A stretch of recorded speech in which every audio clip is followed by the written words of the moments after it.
That's it. And then, can we get started? Before I start, I'll pass the mic to my co-host to greet the house before the space comments. And when you are picking the mic to give your submission or answer to the question, please, we have to manage 3 to 4 minutes.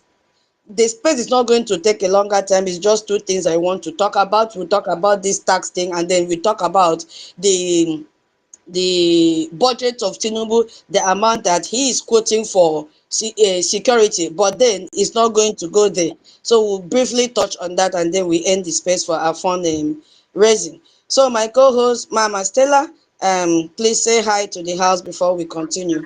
Yes, so hi everyone. Salute everyone. Good evening from here. Happy weekend. Thank you.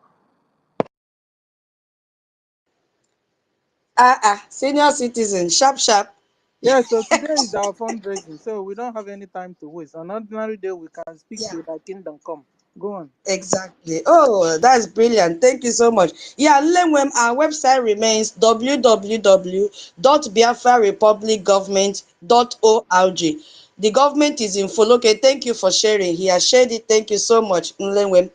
Yeah. I've also seen Obi Chicago. Welcome, welcome, welcome, everyone. Please share the space as you join.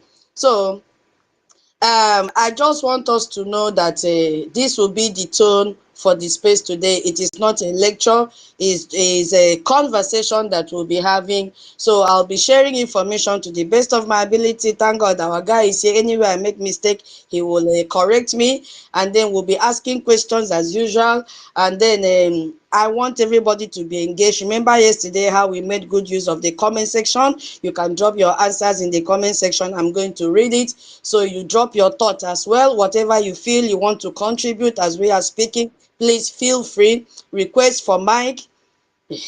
So we have to build this discussion together. So today we want to, talk on the constitutional fraud in the terrorist country called Nigeria. Yes, something is going on in that country called Nigeria, and we call that fraud. Not only us, their lawmakers first of all call it fraud. So we are going to examine three interconnected issues here. We are going to look at the tax reform bill forgery scandal, and then inside that we are going to integrate France-Nigeria security agreement that they made, and then we are also going to look at the issue of Biafra as a nation. So everything will be, it will knit everything together. You see, that is how the space will run today. I believe we have the idea of what we'll be talking about. Okay, so now my people, you could hear that Nigerian terrorist lawmakers just abandoned the protest that they plan to hold against Tinubu. They've collected bribe from Tinubu. That's what they care about. They care about themselves. They care about their families. They don't care about you. They don't. They don't care. They wanted to disrupt that bill, 2026 bill, because they say Tinubu government have failed to implement 2025 budget. So what did they do? Immediately they received brown envelope. The House of Assembly members, House of Representatives, they receive um House of Assembly received $30,000, while senators received $50,000. Now I'll let you know later in the day why everything is in dollars. This thing is a coordinated attempt, a coordinated act to be projecting all these things and all these payments in dollars. It did not start today. But to God be the glory, what has happened that this fraud, this tax fraud have been discovered is because some people took the pain to read through the bill. You see, unlike most Nigerians that don't like reading, that was the miracle that God just dropped. I see it as a miracle because if they did not read it, it would have been published and it would have been implemented. But immediately somebody spotted and said, no, this is different from what we passed. This is different from what we signed and agreed. Why are they publishing a different thing in the Gazette? Glory to God for that. Because as we are talking now, all the Biafrans in Nigeria would have been bound by this fraud tax. We are going to see what makes it to be fraudulent and the impact it has on everyone that is under the umbrella of Nigeria. So we have to do everything possible to make sure that we fund our freedom and get out fully from that country and take over our territory. If not, 2026 will be so hot on Biafrans if you guys allow us to remain in Nigeria.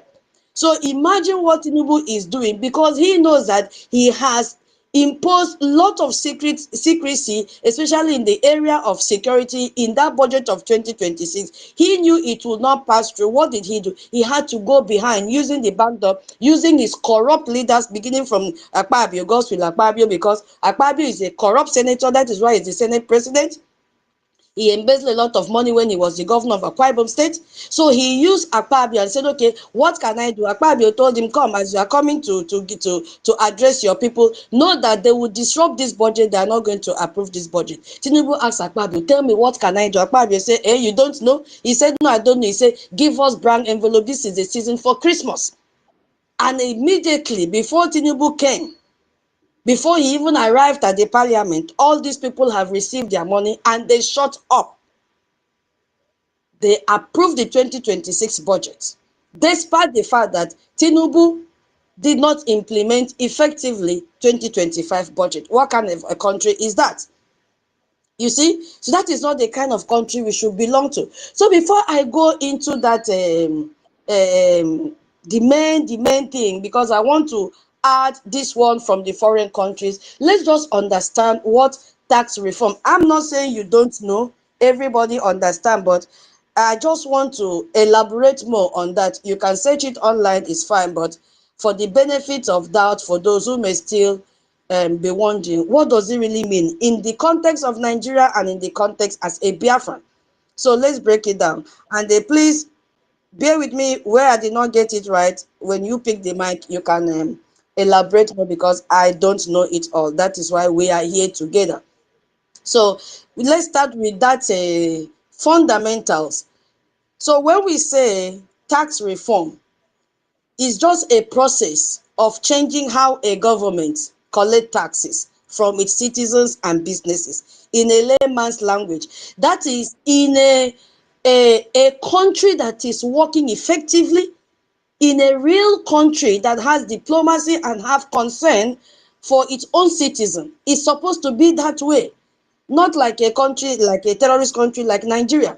So it involves reviewing tax laws, reviewing the rate, if they are giving you loan, the rate. It involves collecting method. How would they collect this method? How would they collect this tax from you? Everything has to be transparent. And also enforcement mechanism to make it more effective, to make it fair for everyone, irrespective of your class. I am this. I am a middle class person, first class person, lower class person. It doesn't. Everything is fair and transparent, aligned with the economic goals. So it's a good thing.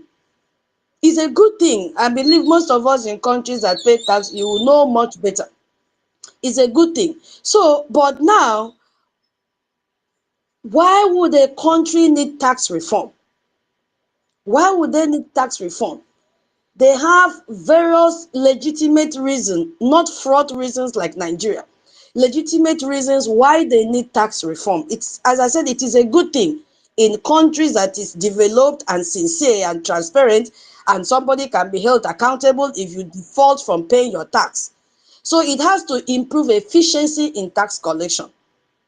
That is one thing why a country will need tax reform. So it improves efficiency in tax collection. So if your tax system is outdated, you have every right, or is even complicated, or there are so many loopholes. You have to now go back and assess, go back to the drawing board and say, oh, where did we go wrong? Where did we not get it right? Or, okay, where did we even get it right? So you are not collecting as much revenue as you should. So there should be a question mark.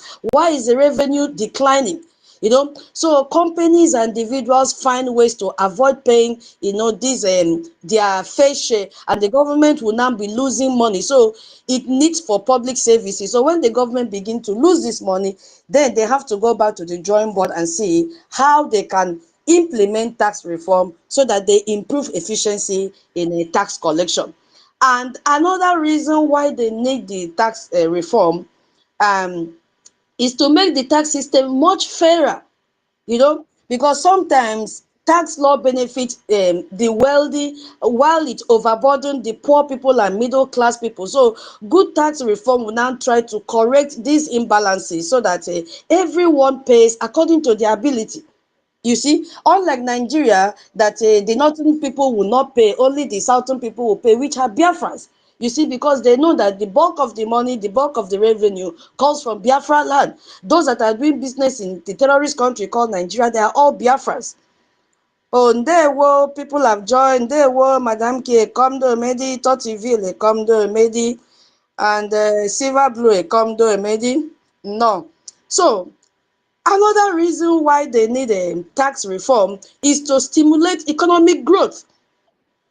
You know, government that need the growth of everyone, they look into this. Okay, if we go into tax reform, let's see if our economic growth is declining, can it boost our economic growth? Because certain tax policies can encourage investment. You see, it can encourage entrepreneurship, but not like Nigeria. This is what I'm saying is not applicable to Nigeria. Is applicable to a stabilized country that have the interest of their citizens at heart. So they will now say, okay, if we go into tax reform, it can create job for our citizens. So reducing taxes on small businesses, for example, might help them grow. So they consider all these things, and then it might also employ more people. You see, once they implement this tax reform, and it's not something that one person will sit down and say, okay, I know how to do it. No, there are people that are proficient in this area, and it also will help to modernize collection method.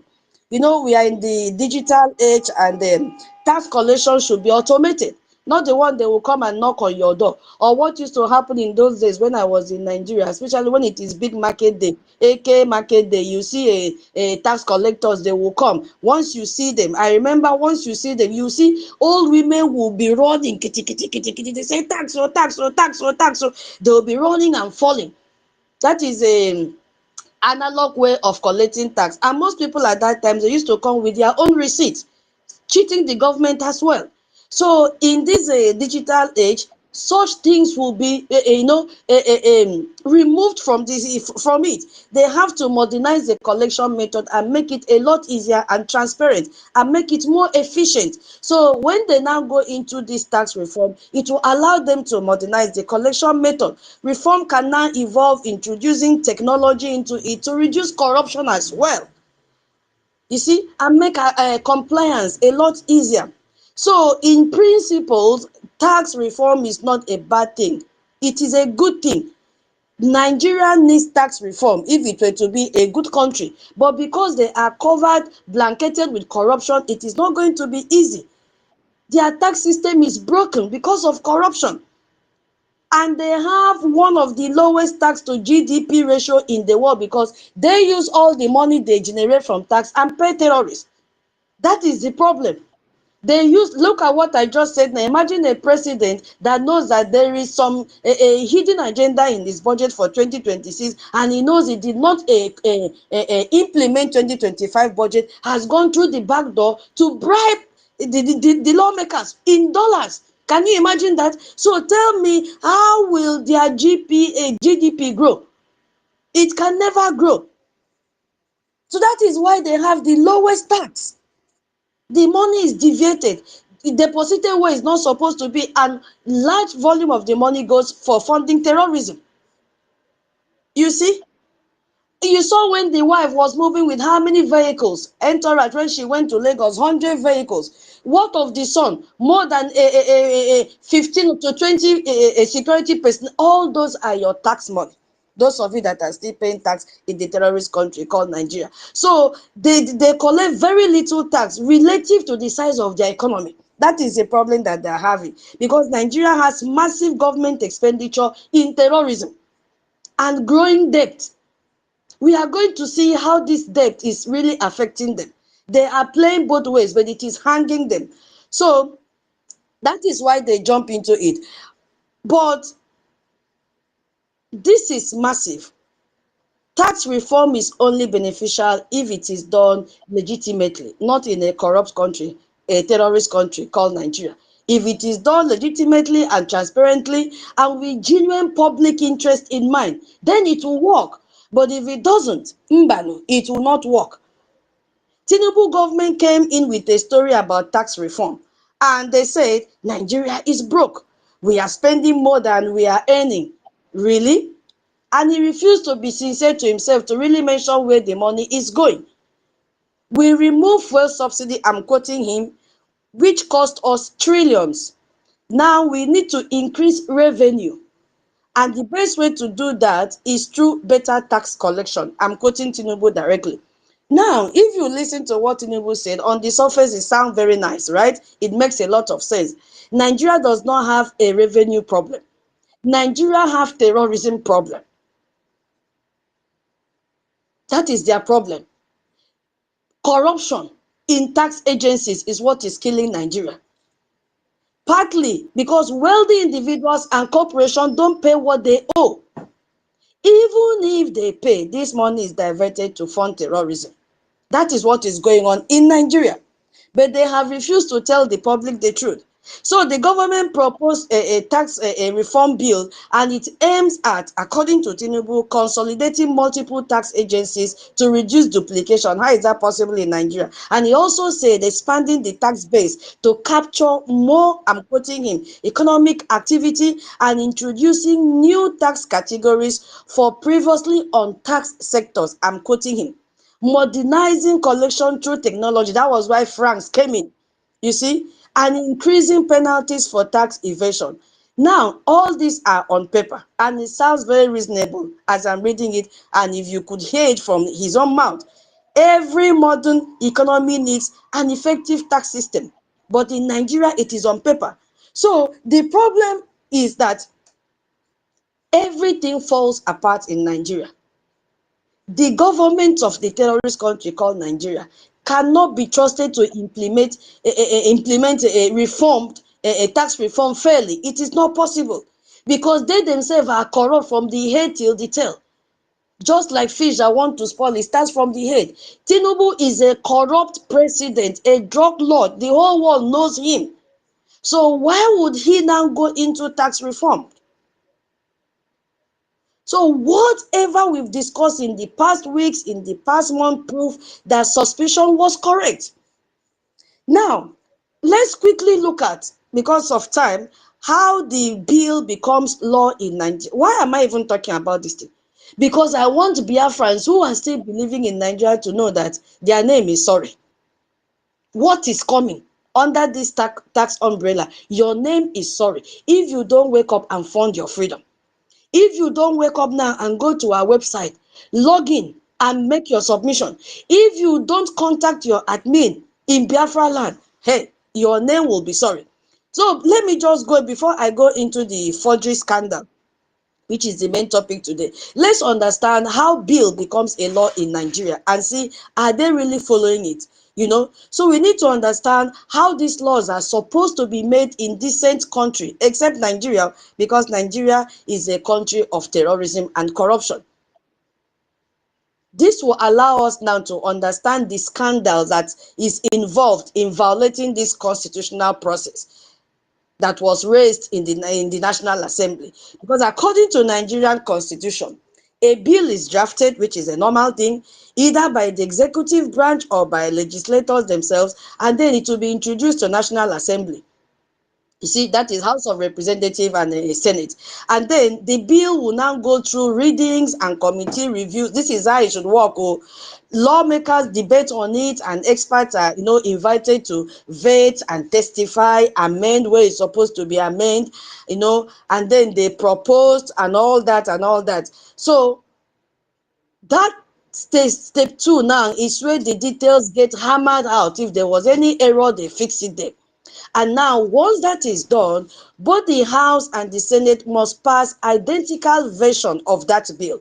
So if they pass different versions of that bill, they will now reconcile the differences in a joint, what is it called, conference committee.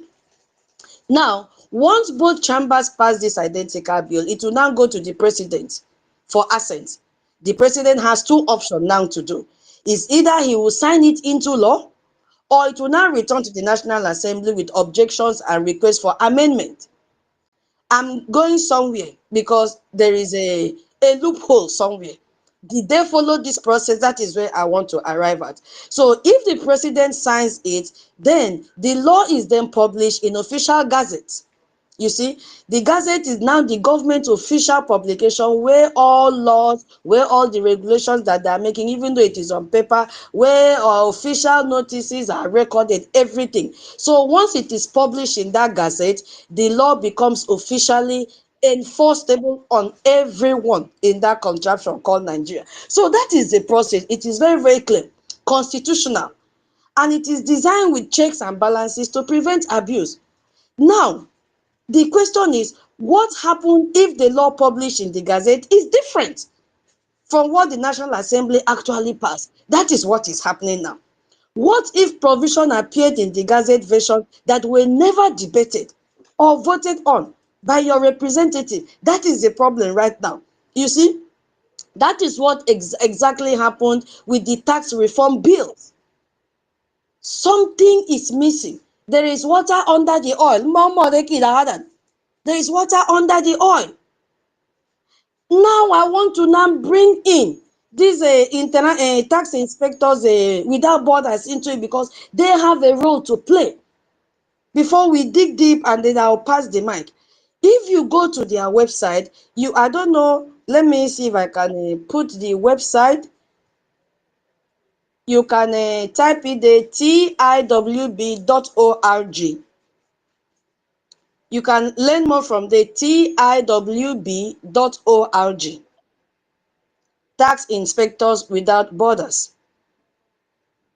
You can also go there to have more awareness, and then from there you understand, because we may not really have time to dig more, what is really playing out in this terrorist country called Nigeria.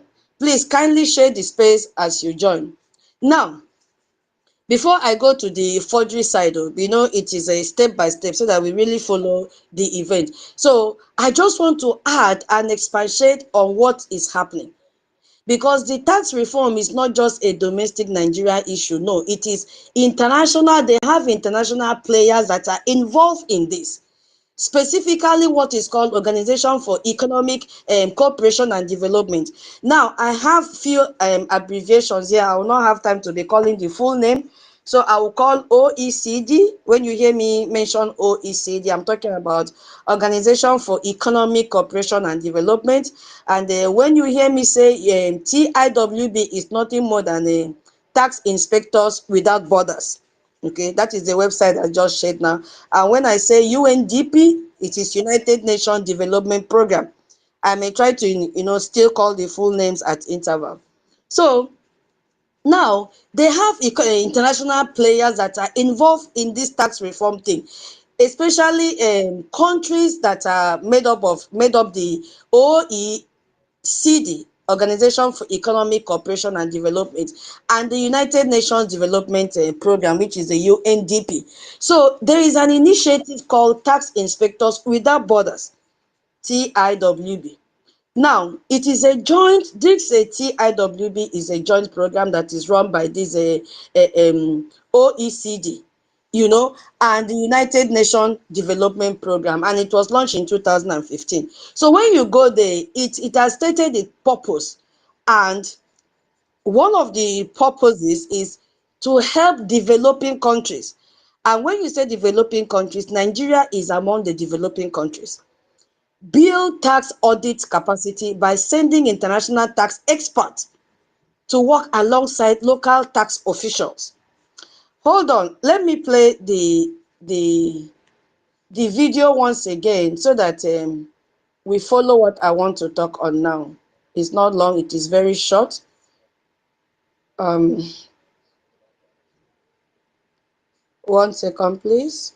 I'm almost there. Yeah, so let's listen so that by the time I explain a little to the best of my ability, it will make sense. The UN has been sending Western tax collectors to Africa to force the continent to pay their foreign debts, and this organization is called Tax Inspectors Without Borders. And if you think this isn't real, here is their website. They're implementing sales tax, minimum tax rates, taking African businesses to court for tax evasion, and they are bragging about the billions they collect from the continent. What the UN does is they send forensic tax auditors from the West to African nations to close loopholes, audit businesses, and implement tax laws that extract as much money as possible from the local population in order to pay back IMF and World Bank loans, and they are very good at what they do.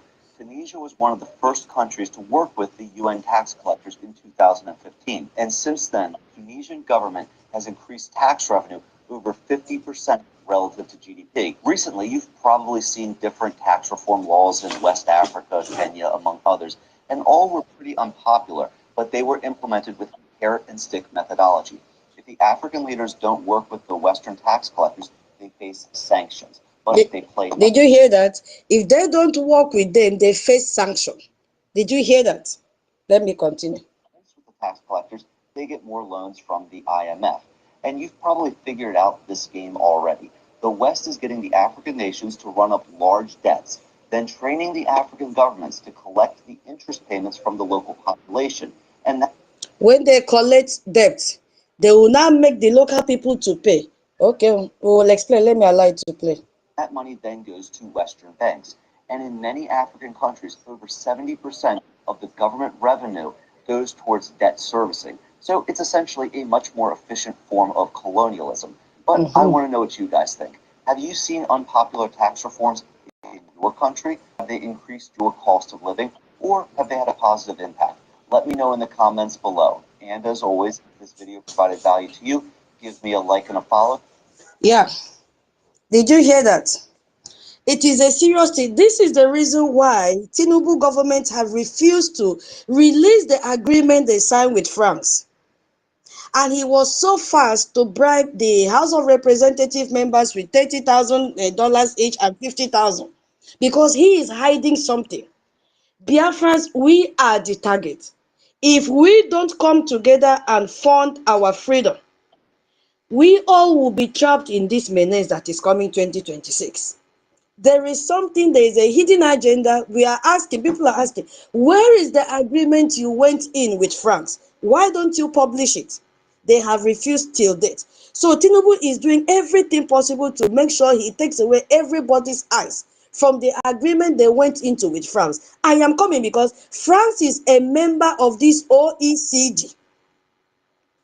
Okay, let's continue. So you could see what is happening there. According to their own report, these tax inspectors without borders claim to have helped countries mobilize an additional $2.4 billion in tax revenue, with 1.91 billion from Africa alone. Your money as a Biafran is here. When they say Africa alone, it is from Nigeria. Because Nigeria has been borrowing and borrowing and borrowing from UN, borrowing from World Bank, borrowing from everywhere, borrowing about. So what you've paid, your money is included in this 1.91 billion US dollars. So they say it delivers 125 US dollars in additional revenue for every $1 that is invested. That sounds very impressive. You see, the money sounds very good.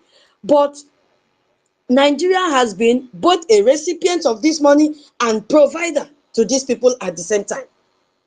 I don't know if you are following what I'm saying. Nigeria, the terrorist country, has been receiving and at the same time providing for these tax inspectors without borders at the same time. Nigeria has hosted these people 3 good times. They've hosted program with these people 3 times with foreign experts in tax. They came to train Nigerian tax officials. The agreement Tinubu is having with France, with Macron, did not start today. So these tax inspectors without borders have come to Nigeria. They carried out training. They trained Nigerian tax officials. And do you know what they trained them? One of these programs was focusing on oil and gas audit, which is interesting, given that oil is Nigeria's main revenue source, and that oil is from Biafra land, and also a sector with most corruption, that oil and gas sector. If you hear what our brother Darlington said, he said, why is it that every president don't want to be minister of agriculture? They want to be minister of petroleum. They want to be minister of oil and gas. Why are they running from being minister of controlling communication, controlling agriculture? Because there is nothing to steal. They want to steal from our oil. Now on the surface, you can hear that this thing is sounding very nice. Oh, tax inspectors without borders came to Biafra. I came to Nigeria. Oh, they did this, they trained. Mba, it is not like that. Nigerian tax collection is so inefficient. Corruption is rampant there.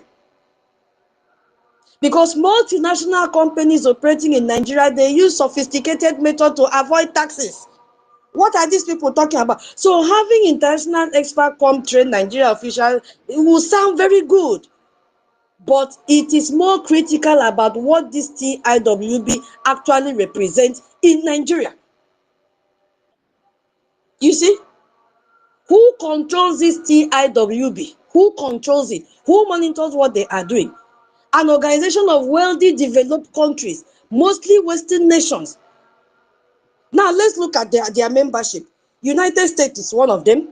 UK is one of them. France is one of them. Germany is one of them. Countries that have their own economic interests in Africa, all of them constitute membership in this OECD.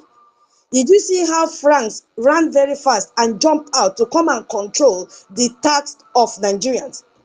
So these are not neutral, ordinary organizations. These are countries that benefit very well from the current global economy, where African resources flow to the Western economies. You see, so who is controlling it? These countries are the ones controlling this tax. What is it called? TIWB tax. Kiniko, help me with the full name. Tax inspectors without borders. So these countries control them. Now, my second question was, what is this real? What is their training? What does it really mean? What will the tax officials do after the training in Nigeria? Because according to their material, they are supposed to focus on transfer pricing audits, auditing VAT on digital trade, country by country reporting and all that and all that. But auditing, just listen to what they were supposed to do. Auditing multinational enterprises, auditing digital trade. Are you listening? Global minimum tax. These are areas that these people are doing where Western companies, even Western digital platform operate. Are you following me? So TIWB is training Nigerian officials to better track and tax Western economic activity in Nigeria. But is that possible? The answer is no. Because this is where it is getting critical. Is TIWB training Nigerian officials to audit and recover the 210 trillion stolen from Nigerian elites? I just played a video. 210 trillion naira has been missing in NNPC. Will they be able to audit that? Will they be able to order the payment, the bribe Tinubu has made to the House of Representative members? They will not. So is this group helping to trace the billions of dollars that Nigerian politicians have been hidden in foreign banks? It is not going to happen. Is it going to go after the Swiss bank? Is it going to go after the British bank? Is it going to go after the French bank that facilitate Nigerian corruption by accepting and hiding stolen wealth? The answer is no. So what is the essence of the training? Another area to squander Nigerians' money, and those money belongs to Biafrans. Because those banks are in this country that are members of OECD. Those banks are there. So the people hiding stolen Nigerian wealth are clients of the Western financial institution. So what are they coming out to deceive people about? TIWB is not just designed to disrupt the flow. It is designed to ensure that Western companies operating in Nigeria pay their shares while the fundamental extraction system continues, like what China is doing and all of them. What do they get in exchange for this? This is where it is getting very, very interesting. What do this TIWAAB get in exchange for this help that they feel that they are giving? You see, because when OECD and United Nations DP send tax experts to Nigeria and they train Nigeria officials, when they help Nigeria modernize its tax system, it creates several things. If I'm just going to say what I know, when you pick the mic, you can elaborate on your own, please. Now, what is it going to do? What is it creating? It's creating influence over Nigerian tax policy, because these TIWB experts are not just training, they are advising on that policy. You see, they are recommending which laws Nigeria should pass. The law that would more favor them, they will not tell Nigeria to pass that law. Which tax structure they should implement, the same thing that France is doing. Why am I saying all these things? Is for Biafrans to wake up and know that their money is going somewhere else. Instead of that, your money that you should bring to fund your freedom, you are sending it to the same Western countries. You are sending it to the same terrorist country called Nigeria, who is there to continue to enslave you. I don't know if you are hearing me, if I'm making sense or not. I don't know. So this is how you shape a country tax system to align with Yes, so to align with international interests rather than the national interest. They are doing this so that they have access to Nigerian tax data. Because when this TIWB expert worked alongside local officials on real audit cases, they are seeing confidentiality. They are seeing your data. They are seeing who is doing business in Nigeria, and who are those doing business in Nigeria. Biafrans are the ones doing business in Nigeria. What the revenue stream looks like, they are seeing, that is like a complete x-ray. They are seeing where your money is going. So they are gathering intelligence, and they now mask it as capacity building. They now allow debt and dependency creation to occur. This TIWB program are funded through international donors and development assistance. So the development assistance is not helpful at all. It is not helpful at all. Everything that you are doing, look at what is happening now. It's part of a broader system of loan, which Nigeria is very good at, and conditions that create dependency. So Nigeria will receive assistance from these people, but it's also taking loan from the World Bank at the same time. It's taking loan from IMF and the bilateral creditors. So this loan now come with conditions that they give to Nigerian terrorist government, and it includes requirements to improve tax collection and modernize tax administration. See how it is connected. That is why France came. That is why there is fraud in the tax reform. Are you coordinating and following what I'm saying? And they will create this standard system that benefit Western countries, because when this TIWB train all African countries to use the same tax audit, are you following me? The same tax audit method, the same reporting standard, the same digital system, who will benefit?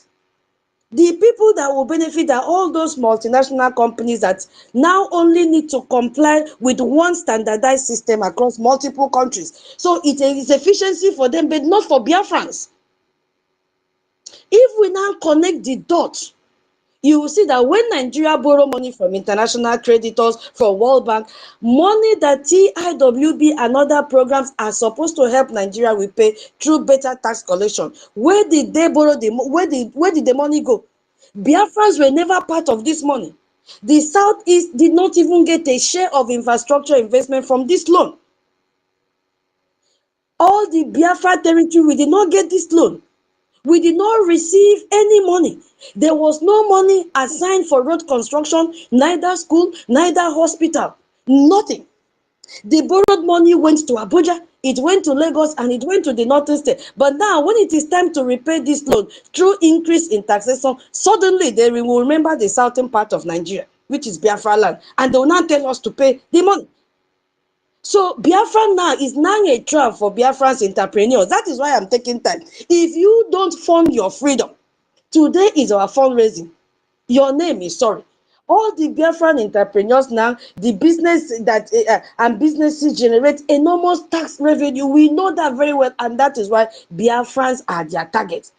Their region now has one of the highest rates of economic activity. You see, because Usman Danfodio said that the South will be feeding the northern parts, because all the highest revenue, all the economic activities is coming from the southern part of that terrorist country called Nigeria, which is Biafra land. And that is what is happening till date. They pack our resources and go to the north. But when they borrow money, they give it to the northern part. Now that it is time to pay, they will now include us. We are not benefiting from the borrowing, yet we are expected to bear the burden of repayment. So here is where the tax reform forgery now connect. The provision that were secretly added to that bill, which we will discuss later after this section, you know, it has to do with the coercive powers. We are going to talk on that, and the garnishment without court orders, and the USD calculation. All these are part of what was picked out from that tax reform. These are enforcement mechanisms designed to squeeze us, to squeeze our revenue from whoever can pay. And who are those that can pay? It is not the northerners that have low income activity. It is the Biafran people. It is the Biafran people that will make this payment. So when these people now came to train Nigerians, tax officials to be more efficient, they are helping Nigeria implement international tax standards. And all while the underlying system remains corrupt. Did you follow what I'm saying? So now France now entered that picture, bam, because France is a member of OECD is a member. So now France has its own interest in Nigeria resources and market. So when France now sees a sign, a secret security agreement with Nigeria, he jumped at it. You see? So most likely this is a coordination thing, and France provides security support to help the Nigerian terrorist government maintain this territorial integrity and suppress international people like us, decent people like us. That is what is playing out here. So in exchange, what will France get? France will get access to Nigerian market and resources. France will get access to Nigerian data through this tax, what is it called? Technology that they have brought in, to expose all your data. So this is a new colonization that is coming in again, operating through multiple channels. They are operating through security agreements, development assistance, tax reform, name it. So now I want us to use this question and elaborate on your point before we go to the next one. If Biafrans, because this is about Biafrans, if Biafrans remain inside Nigeria, please take note of this question. And we are not funding the same system. We are not funding the same system that militarizes our nation, suppresses our agitation, and transfer our wealth abroad under the banner of international cooperation. What we are now funding, sorry. If Biafrans remain inside Nigeria, and we are now funding the same system that militarizes our land, the same system that suppresses our freedom or agitation and transfers our wealth abroad under the banner of international cooperation, what should Biafrans do? What should Biafrans do? That is the question right now. I'm going to read it again. And please, when you are giving, so that why I'm taking time, I have to explain. But the answer to this question comes from what I have explained. So we'll just be using like 4 minutes to answer the question, and then give example, or don't just answer. Because the question, what should Biafrans do? I'm going to read it again. You can also put your answer in the comment section, please.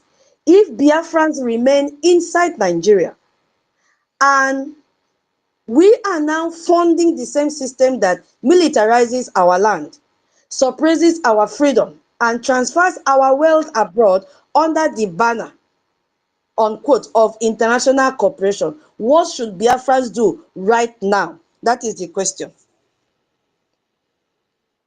Thank you. Should I answer? Go ahead, Mama. You are the co-host. Thank you. Because now we have redeclared Biafra. Well over 15 million Biafrans voted yes to exit Nigeria. The next is to liberate our land. So we are supposed to be in full business of liberating our land and funding our recognition. That's what we are supposed to, like, on a full mode of liberating our land, which is also the so. And in for the liberation of our land to be very effective and very active, functional, give me another word, we are supposed to be funding it. So we must not lack in funding. Today is Saturday and is our fundraising. So we are all expected to be there. Put in any amount you have. It goes a long way. This morning I was seeing, some Fulani jihadist terrorists in our land. They captured. Guys, I hope you saw it. If not, I'll go and look for it and post it. And they're all Fulanis. They're all Fulani from Kanu in our own land. Can you imagine?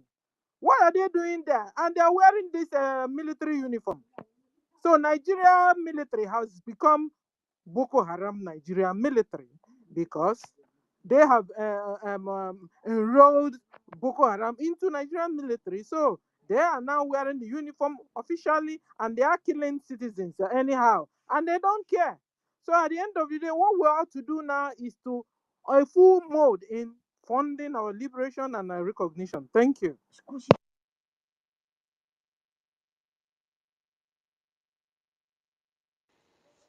Guinea Mama, thank you so much. That was a quick one.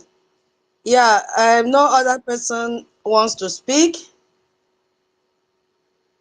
Is there any other person that wants to try the question? I'm going to read it again. Please, you can put your, I told you it's going to be interactive. Oh. The question says, if Biafrans remain inside Nigeria and we are now funding the same system. Please, can you hear me because my screen is blurred? Yes, Okay, sir. okay. Now, and we are funding the same system that militarizes our land and is suppressing our freedom and is transferring our wealth abroad under the banner of international cooperation, what I just finished explaining. What should Biafrans do right now? Hearing all that I have explained, before we go to the forgery scandal of this same tax, what should Biafrans do right now is the question.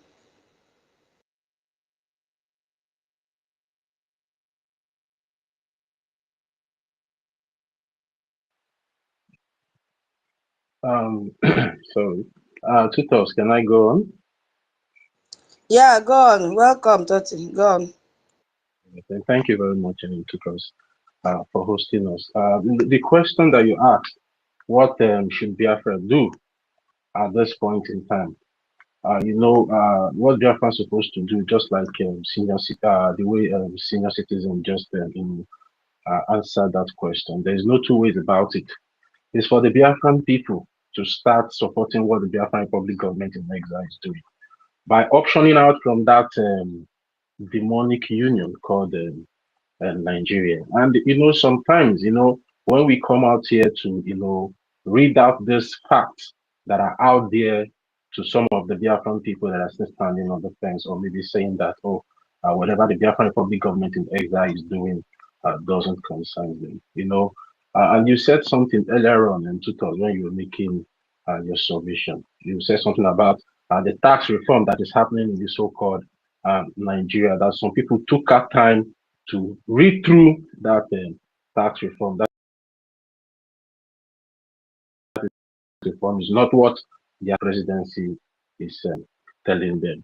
And that is what we are also doing here, bringing out all those facts and figures to the Biafran people for them to understand what is really happening in that contraction and what is going to happen to them tomorrow. Because whatever that is happening to the Biafran people today is just the tip of the iceberg.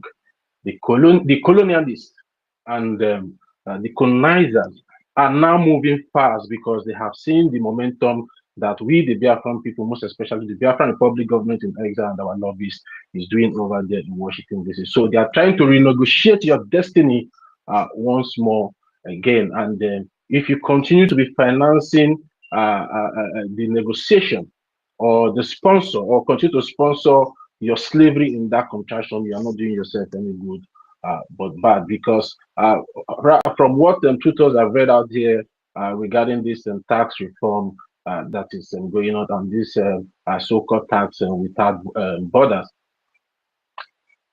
they are trying to renegotiate your destiny. That is what they are trying to do. And they have a target. The target is the Biafran people, because tutors have said it here already. Now, France will monitor. You see, some of you that thought that maybe you are businessmen in Nigeria, they are coming for every one of you. Sometimes we say economic jihad, economic jihad. We only look at the Fulani people. But the question I want to ask every one of you, who set the template for the Fulani people to follow? Who set that template? The Fulanis are not the ones that set that template that they are playing over there in Nigeria. There are some certain group of people that felt that this world belongs to them, that felt that the land of Biafra belongs to them, that is their only God-given right to control the world. They are the people that set that template that the Fulani people are following, that they have been using to massacre your women and children, using it to cause pain in your lives. And this topic is a vast topic that goes, it's not only for the Biafran people, it also, it also concerns some of those people that call themselves one Nigerians in that contraction, because they are coming. France will target all those your businesses now that they have involved in the tax reform of that country, Nigeria. They will monitor the money flow, where the money is coming from, where the money is going, what is bringing that money, how is that money is being generated, and they will flood your market with competition. They will flood your market with competition. At the end of the day, they will take away those businesses from all of you. And at the end of the day, you all will now become so powerless to fight for your freedom. But now is the right time for every one of you to approach the Biafran Republic government in exile. The Biafran people have a bank. You can also bring that your money to IOU, where that money will be saved. Because what they want to do now is to do what? Is to how am I going to put this thing? They want to paralyze the Biafran movement. They want to paralyze the Biafran people, so at the end of the day, we will not have a voice or the finances to fight for our freedom. So they are coming for every one of you. Whatever that is happening there does not concern the Fulani man, because whatever tax that they claim that they are, reforming in that contraction, the Fulani man will not pay. It is you, the Biafran people. So they are coming for your business, and if you know what is best for you now, is for you to start funding your freedom on how to option out from that contraption by liberating your land and also financing the recognition of your country in Washington DC. So, tutors, I would like to leave my mic here for now. Thank you very much. If you're there, you can have the mic. Thank you. Thank you, Toti. So we are told to answer the question and then later we'll go into the full topic. I hope I'm correct. Okay, so we move. Tutor, you have the mic. Thank you. Omali Changwa, do you want to also answer the question? Or we move? Okay, so Tutor, you have back your mic. Thank you. Okay, my beautiful co-host.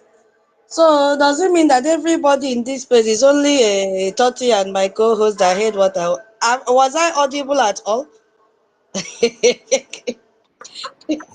had the Yeah, I was searching for the video. I don't even anybody has that video where the lawmakers lamented on the tax fraud thing. I don't know. Toti, do you have it with you? I'm searching. I can't retrieve it right now. Okay, if you want to search for it, you search for it while we elaborate what you said Yeah, before. go ahead. Let me So search because I want okay. to use that video for the next one. Yeah, Okay. let me check for it So and send talking to you as about well. the tax reform, when you hear Nigeria talk about tax reform, tax reforms normally is supposed to be like a balanced plan for taxation, for a nation, where that taxing can lead to a reasonable, people around who have a reasonable health care, the citizens will be able to, it means more money into their pockets, to the lower class, just like what America is doing these days. They got a lot of money out of reducing, removing a lot of tax plans they put that were, shrinking the citizens' pockets. But you see, the answer is the opposite to Nigeria. There is a corrupt number seven rated corrupt nation all over the whole country, all over the whole world. So tax reformation in Nigeria will be, it's called economic jihad reformation or reforms. It means a suffocation on the citizens' economy. It means a debt on the citizens, particularly the Christians, because you see, the Muslims, they don't pay tax. The people that pay tax are the Christians. Muslims will tell you, see, our Sharia law, this is why they also want this Sharia law, so they can escape and so that they can avoid, so that they will not participate in what others are doing or contribute to the growth of the government. You understand? Because what they like is a life like in the medievals. That's what they want. Living life backward. That's what they want. They hate civilization. This classical civilization that is all over in the whole other part of the world. Even their brothers and their sisters are traveling abroad to do that. They lack it. I stop here. Thank you. Wow, Mama, thank you. That is why I love you as a co-host. Yeah, Toti, I will also send it to you as a backup. Oh, because small time and they will kick out Mama, senior citizen. Yeah, thank you so much. You did amazingly great. I've seen the video. If not for this man, I don't know what would have become of all the people in that contraption called Nigeria. Let me play it. Let me play it. For breach of privilege has been committed, or referring the matter to the Committee of Ethics and Privileges. Still, if the matter is raised in the Committee of the Whole, the chairman shall leave the chair on the order to report progress. Mr. Speaker, honorable colleagues, I'm here today because my privilege has been breached as a member of this all-important House, Mr. Speaker. Mr. Speaker, honorable colleagues, we passed the tax laws on this floor, and Mr. Speaker, I took my time in the last 3 days to look at the gazetted pass copy, the vote and proceedings of the House of Representatives, and also went an extra mile to look at the vote and proceedings of the Senate of what was harmonized. Mr. Speaker, honorable colleagues, what I passed on this floor is not what is gazetted. Mr. Speaker, honorable colleagues, I have all the copies, but I'm coming under privilege because I was here, I gave my vote, and it was counted, and I'm seeing something completely different. So on that note, on this privilege, I will call on Mr. Speaker to graciously look at what was harmonized, what is in the gazetted copy, what was passed in the House and the Senate. You will find out what is before Nigerians, which is being sold to Nigerians at the Ministry of Information, which I personally went to buy the gazetted copies, are not what was passed. So there is no motion here, but Mr. Speaker, I'll be pleading that all the documents should be brought before the Committee of the Whole. The whole members should see what is in the gazetted, should see what they passed on the floor, so that we can make the relevant amendments. Mr. Speaker, this is the breach of the Constitution, this is the breach of our laws, and this should not be taken by this honorable House. Thank you, Mr. Speaker. I so move. Thank you, Honorable Abdul Your observation is noted and action will be taken. I assure you that. That is the normal response you get from a terrorist country called Nigeria. I will play that video again so that we match it with what I want to say. And please, I will not be able to cover everything. Whatever you can add. You can prepare yourself, and then when you pick the mic, please, you can add. And as you are joining, kindly share the space. We are not going to stay longer. Please share the space so that others can join. So let's just look at what happened with this forgery scandal. Yes, as the man rightly said, the National Assembly passed that tax reform bill. You could hear what he said. And there were debates. I've already explained how these bills, the process before bills is approved. And you could hear when I say that the Senate will draft their own. It has to be the same with the National Assembly. They mesh it together. It must have the same context, the same meaning. Everything must be the same. Then if there's anything to amend, they will, and that is exactly what the man has confirmed now. So they debated on it, and then they were concerned from the northern governors and the traditional rulers. They were back and forth between the executive and the legislators, and eventually, after negotiations and amendments, both chambers passed the bill, as you rightly heard from the representative, the lawmaker. Now, Tinubu signed them into law. and everyone thought it was the end of it. But then something extraordinary happened, which you heard what the man said, that Nigerian actually read the gazetted version of it. And then when they compared the gazetted version with the version of the National Assembly that was passed, they found significant differences in it. And they were like, wait a minute, what is happening? And all this is as a result of, for the first time in history. So what is this telling us? For me, it's like there are so many laws and bills that have been passed before, and they went back and alter it. You see? So I'll also make reference to those that I'm suspecting were the ones, the department that altered this bill. You see how Sharia came into the constitution blindly? That if they catch you now, they amputate your hand, they will say you stole this, you did that, they cut off your hand. This is how they encrypted Sharia into the 1999 constitution without people knowing. Because I believe if they had had a second reading eye or a third party reading eye, they would have seen that Sharia has been implemented into their constitution. You see?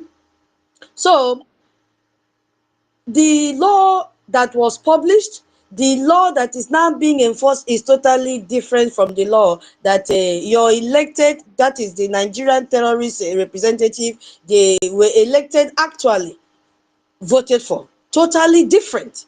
You see? So this is not about a typing error, mbao, or maybe changes that occurred during maybe due to formatting. Mba, it is not. We are talking about substantial provision that give government agencies powers that were never debated, powers that were never approved by the National Assembly. All those have been encrypted into this law, and Nigerians do not know, except that this lawmaker had to go get the gazetted copy, read it, and found out that this is totally different from what they approved. So now let's look at what exactly was added to it. I will just try and explain to the best of my ability. And the effect of it as well, if we Biafrans refuse to fund our freedom and get out completely from this terrorist country called Nigeria. So coercive arrest powers was one of the things that they added into that gazetted version. So it included expanded powers for tax agencies to arrest individuals without some of the due processes of safeguard that were in the original bill. So in the original bill, if a tax agency wants to arrest you, there are procedures they have to follow. Maybe they have to check your income, maybe they have to ask you questions, anything, but there was a process. But what happened in this one that have given them this extra power, these expanded powers on this agency? There is no procedure, nothing. They just catch you, bagam. You face the consequences. This is what is happening in Sharia, unquote. They grab you, they arrest you, no question, they amputate you or they burn you. They don't care whether you are a Christian or you're a Muslim or you even understand their rules or that. Nothing. All that they're after is immediate action for you to face the consequences, whether you believe in their system or not. So this is what they added to this gazetted version of it, the altered one. So in practice, it means, a tax official can arrest you easily. No protection for your rights, nothing.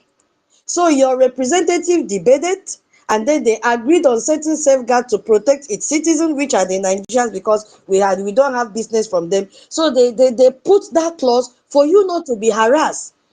That protection guard was fixed in the original bill that they signed. But in the version that was published, those safeguards have been weakened and completely removed.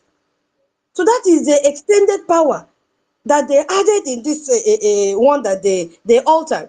And then they now implemented garnishment without court order.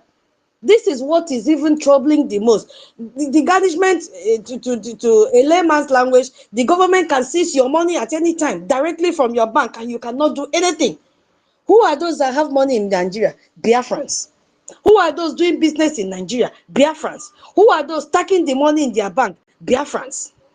You see what is happening? So the government can seize your property directly from your bank. They can seize your house. You can just wake up, Back they tell you, we don't want you in this house again. This house is not your own. So the legislator wanted court oversight for this. So meaning that a judge would have to approve it first.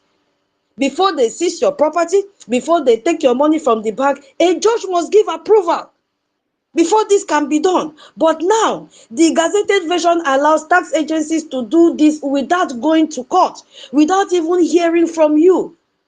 So you can just wake up one morning, your business account is frozen, and you not hold anybody accountable for it. Your assets will be seized. You cannot go to court. You cannot hold anybody accountable. So you have no opportunity to defend yourself before a judge.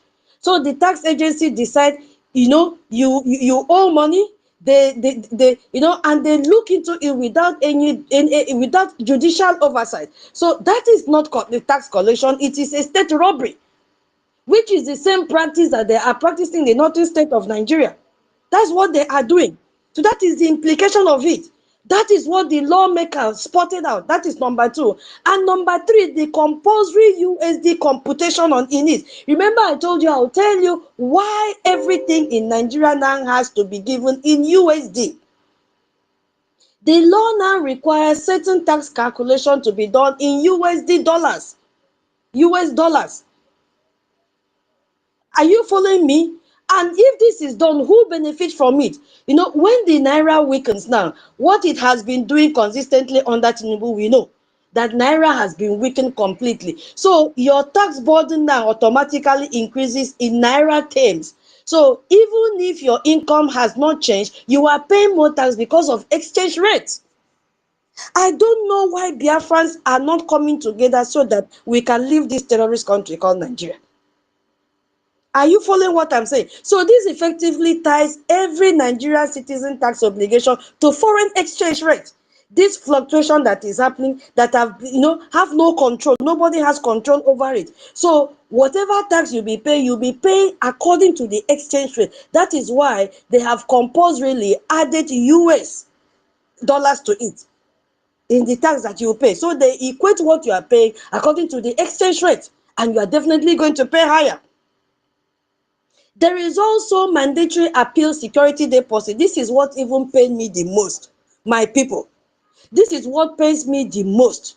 If you disagree with the tax assessment that has been given to you and want to challenge it, my people, you must first deposit money. You must deposit a substantial sum of money as a security. Just like you want to call police will tell you they don't have petrol in the car, you must pay for petrol. Oh, God of mercy. You will give this security deposit before your case can ever be heard. So now look at small businesses or even ordinary citizens. This is effectively a denial of justice. So you might be right, the tax agency might be wrong, but if you can't afford to deposit hundreds of thousands or even millions upfront, you can't fight the assessment that they've given to you. That is the implication of it. So this provision essentially says justice is only for those who can afford it. And their target is always on the poor masses. All that we are saying, no senator, no northerner, no corrupt politicians will go through all these laws that they've made it here. Are you following what I'm saying? And they also added expanded definition of taxable entities. So some versions included broader definitions of who and what can be taxed, capturing activities and entities that were previously exempted from paying tax. So now they've expanded it. These are not minor technical adjustments. No, it is something that somebody did intentionally.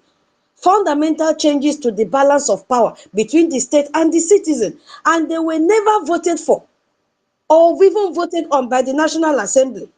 Thank God for this a lawmaker that read it. If not, as we are talking like this, what do you think would have happened? What do you think would have happened? So who changed the bill is my question. Who changed the bill? Is the question I've been asking myself since I came across this video. Who actually changed this bill? How did this happen? Who is responsible? This is just my own belief, because I need to understand the process of gazetting laws. I needed to understand, so that I can have an understanding of how this law was altered. Because after Tinubu signed a bill, it goes to the Federal Ministry of Justice for gazetting. It goes there for gazetting. Specifically, it goes to department that handles official publication. I want to understand where they altered this thing. Then the Attorney General of the Federation, who heads the Ministry of Justice, has oversight over this process. Because currently now, the Attorney General of the Federation is a Yoruba man. He's a Yoruba man. The same man that came out and said death penalty for bandits will increase insecurity. He's a son. Few days ago, he came out and made that statement. Now, my people, you see that they are fighting Musa. I told you, Musa is just there as a figurehead Minister of Defense. Ribadu is fighting Musa. Attorney General of the Federation is fighting Musa. Matawela is fighting Musa. Yusuf is fighting Musa that they can never kill terrorists. Gumi is fighting Musa. So the Attorney General of the Federation now is a Yoruba man.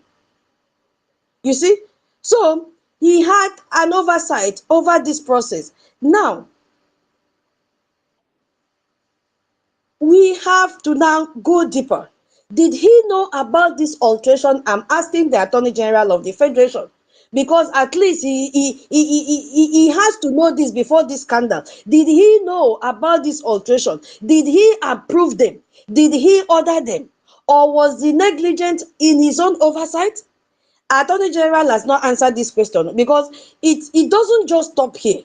The gazetting process involves multiple people. Multiple people. It involves the legal officer who formatted the document. It involves the reviewers who check the accuracy. It involves supervisors who approve the publication. It also involves the printer who actually produces the gazette copy. It also involves distributors who circulated it. So it's not one man thing. So for this bill to be altered, it means someone at one or more of these stages made these changes. Yes, that is my own conclusion. Because now, if you see what is happening, no question has been answered. I'm asking, people are asking the same question that was raised by a lawmaker before the kidnap of the children in Kebbi State, school children. Who gave the order for the military to be retrieved from that location? Till now, there are no answers. But what did they do? They went and paid billions of the naira to rescue those children. The same question has come up again. Who altered this law, this bill? When and where was it altered? Nobody has given the answer. No one has been arrested. No one has been questioned publicly. No one has been fired. The government has been largely silent on this scandal, which tells you something in itself. Something is fishing somewhere. Because if this were truly a mistake, the government would have been investigating aggressively to find out and punish the culprit. But no, something is fishing. Everywhere is silent. Could it be because of Tinubu forgery history? Yes, so because we can't discuss this forgery scandal without addressing the elephant in the room. Tinubu own history with forged document. You know, this man forged everything from his birth certificate to certificate from Chicago State University, and you know the amount that he paid so that these documents will not be declassified. You see? So these were not just rumors, we know the story. So I will I will yield my mic here, and then we delve more inside it. You see, when I have 3 questions in this section, and then the last section we'll use that to end the space. When forced laws expand arrest powers, asset seizures, and economic strangulation, who do you think will be targeted first? Is it those that are loyal to the system, or those that are outspoken, which are Biafrans, already labeled as troublemakers? Who do you think? When forged laws expand arrest powers and seizures and economic strangulation, who do you think will be targeted first? They have forged this law, and you just heard what I read on the effect and what they have added to this law. They've expanded arrest powers. They have expanded powers for them to seize your property, seize your money without your consent. They've approved economic strangulations, which they can seize your business at any time. Who do you think will be their target first? Is it those that are loyal to their system, or Biafrans who already have been labeled as troublemakers? Why do you say so? The mic is open.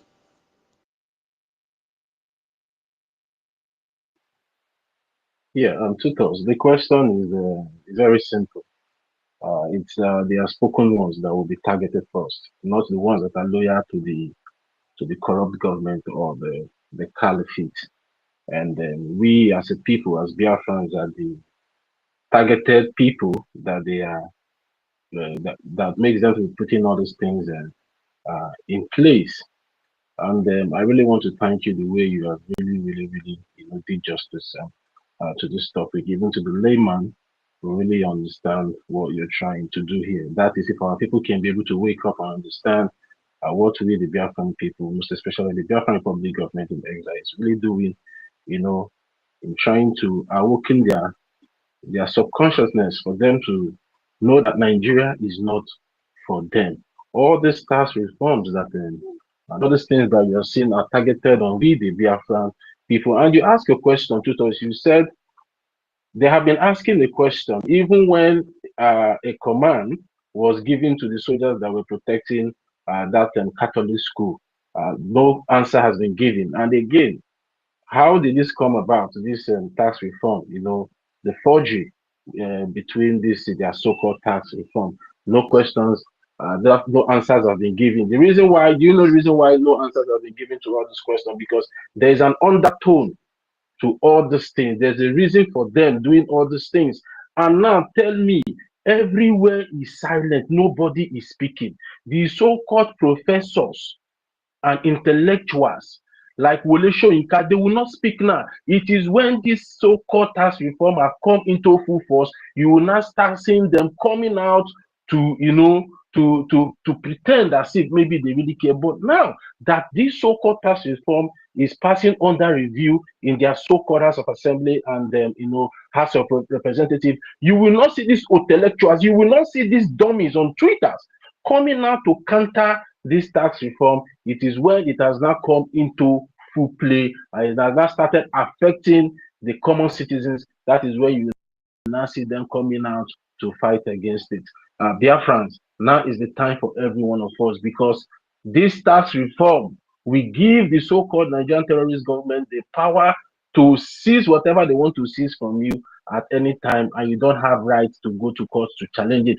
Like people like they have been trying this thing for quite some time now. Like if you watch, the way they have been fighting the businesses of some Biafrans like Ibeto, Innocent, and the rest of them. Now, Innocent have been able, because of the former tax return, gives a cover for you to challenge whatever policies that the Nigerian terrorist government wants to impose on you or impose in your business. But this tax reform now has removed that shield.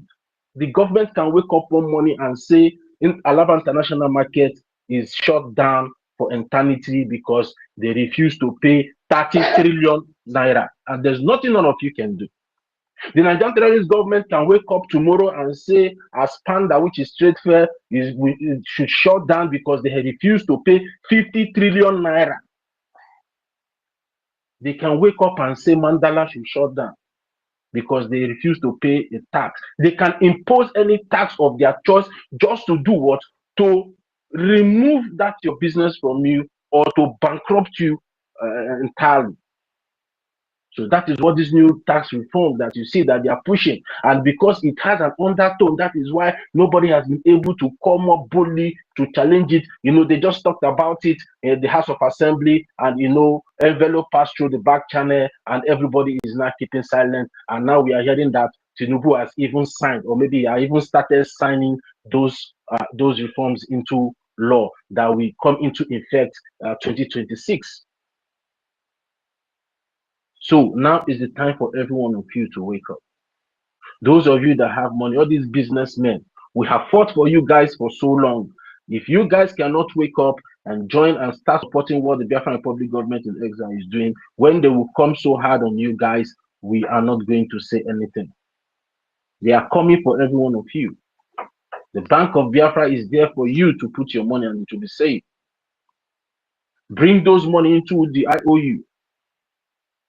Let's fight this corrupt system once and for all and liberate ourselves from this injustice that is being meted on the Biafran people, because we are the target.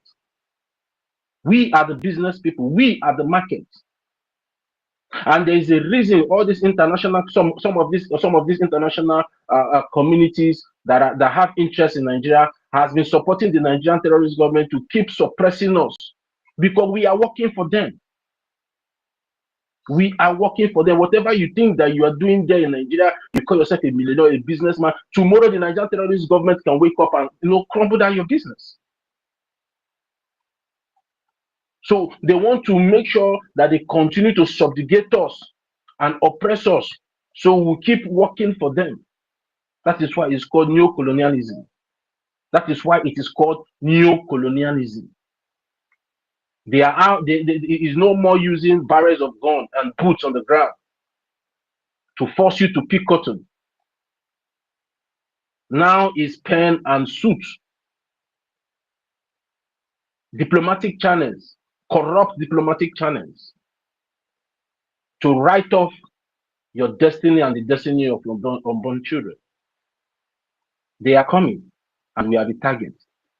But it's not left for every one of us to stand up, to fight against this thing, push it back, and option out from that corrupt union. So thank you very much, and tutors. I yield my mind. Thank you so much, my co-host. Don't get, we have 3 questions in this session. I think we'll only do this one and then we'll go to fundraising. There is a comment from in the comment section from Nlewem, I think Nlewem, yeah, Nlewem said the target of the zoo called Nigeria on so-called tax reform remains Biafrans. The evidence is traceable from Kashim Shetima and Abinkole Amusu leak audio. Yes, my brother. Yeah, you are absolutely correct. And he said, Biafra should do everything possible to sabotage the zoo so-called tax reform. Biafrans should fund their recognition and liberation. Thank you so much for speaking to Biafrans. And Freedom is Thank I you. said, the only option left for us is to fund our freedom. There are no two ways about that. There are no two ways. And Augustina Ugo have shared the link. If you are in this space or you are listening to us or you listen to us later, there is a link for you to click and make your donation. Support the Biafra Republic government in exile for them to fight this fight for us. You see, our co-host just said something. Yes, you see, they will wake up one morning and close down Alaba International Market, because when they say this is the tax that you must pay, nah, we are the target. We are the target. There is nothing that you will do and they will seal your market. Did you hear what I wrote? They will seal your market. They have removed the legal process that you should take and file. It has been removed. So you are so vulnerable. Nobody, you don't have any security. You don't have any guard safeguarding your seat. No. Once they just wake up and say, this is the tax you are supposed to pay, you must pay, or they seal the market. You see, they will seal the market. Where will you run to? Now that we are telling you, come and invest in our freedom, in your own freedom. You are saying, no, it doesn't concern me. You see that Biafra, let them do as they like. It will concern you. You heard the other portion that they are placing money. If you have a wrong assessment, which definitely you will have, you will never, as a Biafran, be satisfied with the assessment they will give to you. So you want to go and appeal it. Now, according to you and your ethnicity as a Biafran, they may tell you, okay, you want to appeal, okay, you have to pay like 10 million naira or 20 million naira. Where is that money going? You just heard what the what do you call these people? International Clinical Tax Without Borders said. The video I played, the man said that UN is using this platform to collect money from African countries that have been borrowing money. So Tinubu is looking for a way to pay back all the money he has been borrowing. So that is why he has introduced that as well. You must pay so that he will get that money, pay back to UN through their what is it called? Their program. Biko, remind me the name of that program, Clinical Without Borders. Tax Clinical Without Borders. Why do I like forgetting their names like this? Um, where is it? It's a word that I must really know how to memorize. All these people, you were not listening. He said tax inspector without borders. Yeah, Tax. thank you, my brother. Tax Inspectors Without Borders. That is the program that is run by UN, the same UN that has refused to speak against the genocide of Christians in Nigeria. Now, they have developed this platform for them to be getting back money from all that the African countries have borrowed from World Bank and the rest. And the number one country that is borrowing money is Nigeria. So, Tinubu have to devise means of getting that money back. And who are those that will pay that money? Biafrans will be the one to pay that money. The money that we never benefited from it, it is the northern state that benefited from it. And the southern west the part that benefited from it, not Biafrans. Now, Biafrans now, through this fraud in this tax reform, they will collect your money from the backside, impose tax that you are not supposed to pay. They impose it, collect it from you to pay back the loan. You guys should begin to connect what we are saying here. It is not a child's play. It is coming. So I yield my mic here for my co-host, Mama. Go ahead. Okay, thank you. Because I will soon leave to do family thing. So yeah, because I wanted to also elaborate on the when you see Nigeria reforming, doing tax reforms, like they themselves, the leaders, do they pay tax?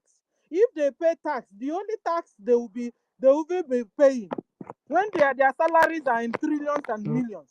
If all those leaders and senators and governors they pay tax, their tax alone is enough to take care of the whole citizens, but they don't. So when you hear them saying tax refund plan, it means to the city, to the poor citizens getting poorer, and they the leaders getting richer, because they will collect these tax refunds, like our sister said. Maybe Tinubu will use it and pay for all the debts he's owing, both to personal and otherwise. You understand, and pay all his mistakes on this earth. Another thing is that tax refunds in Nigeria means stealing from the poor Nigerian citizens that the government don't care for at the first place. You know, and also, guys, maybe you guys have not even thought of this. Normally, when Islam invade you and capture you, and you also refuse to be converted to Islam, you be forced to pay a slave tax. And that is what they are indirectly calling tax refunds. You know, that is what they are calling in for, direct or indirectly, is a slave tax. You are no more free.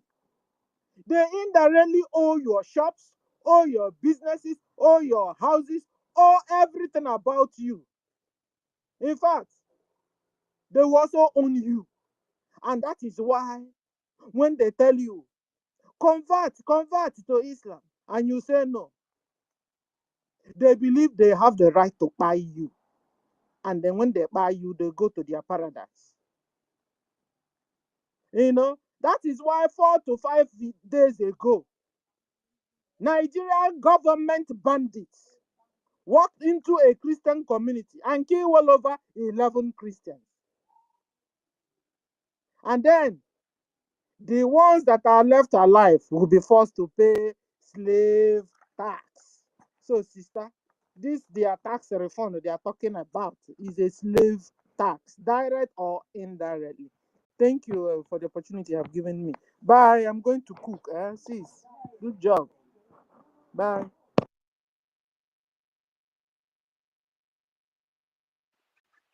Yeah, tutors, are you there? Yeah, thank you very much, Senior Citizen Stella, for that wonderful submission.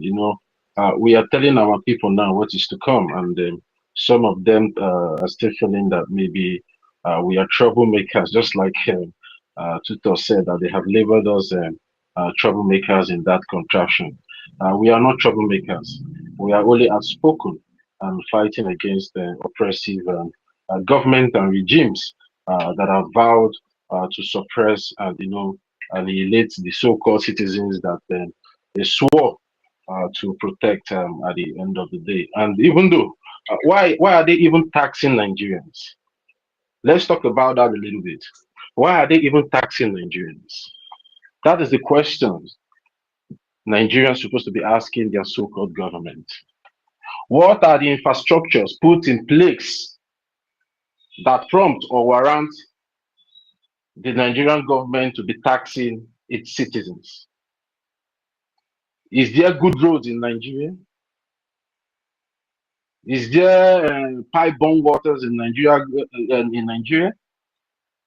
Is there lights, 24 hours electricity in Nigeria? Is there security in Nigeria? So the so-called Nigerians, what they're supposed to be asking their government, why are you taxing us?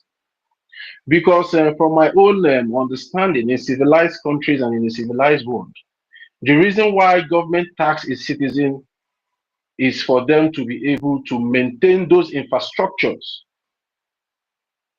that has been put in place for the use of its citizens.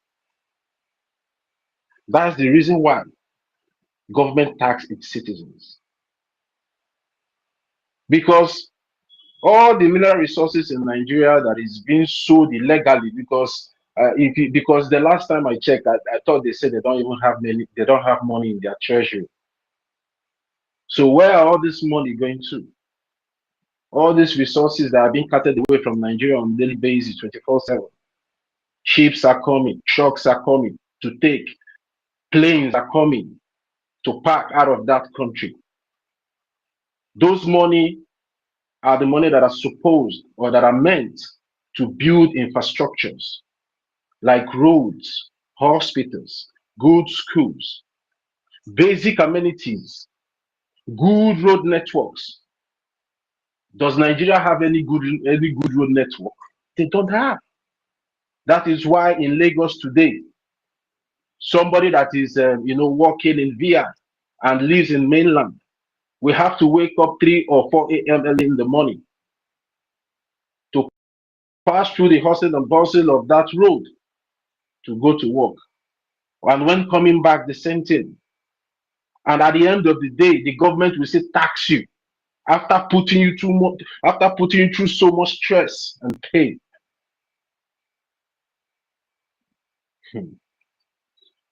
Anyway, that's not our concern. But as humanists, we need to be, drawing the attention of the so-called one Nigeria, because more hardship.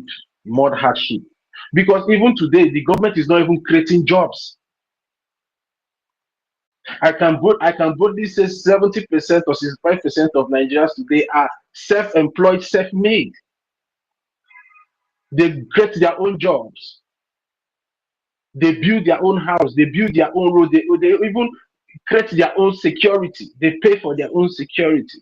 The government is not doing anything for its citizens. So why is that government even talking or even saying anything about tax?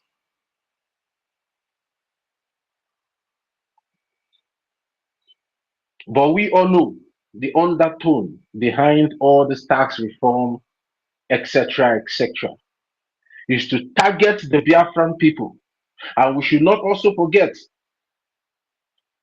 when Musa was still the chief defense staff of the so-called Nigerian terrorist army, he said, attack the phones. And they have been trying everything humanly possible to attack the phones of the Biafran people, in making sure that they weaken our resolve as a people to option out from that demonic union called Nigeria.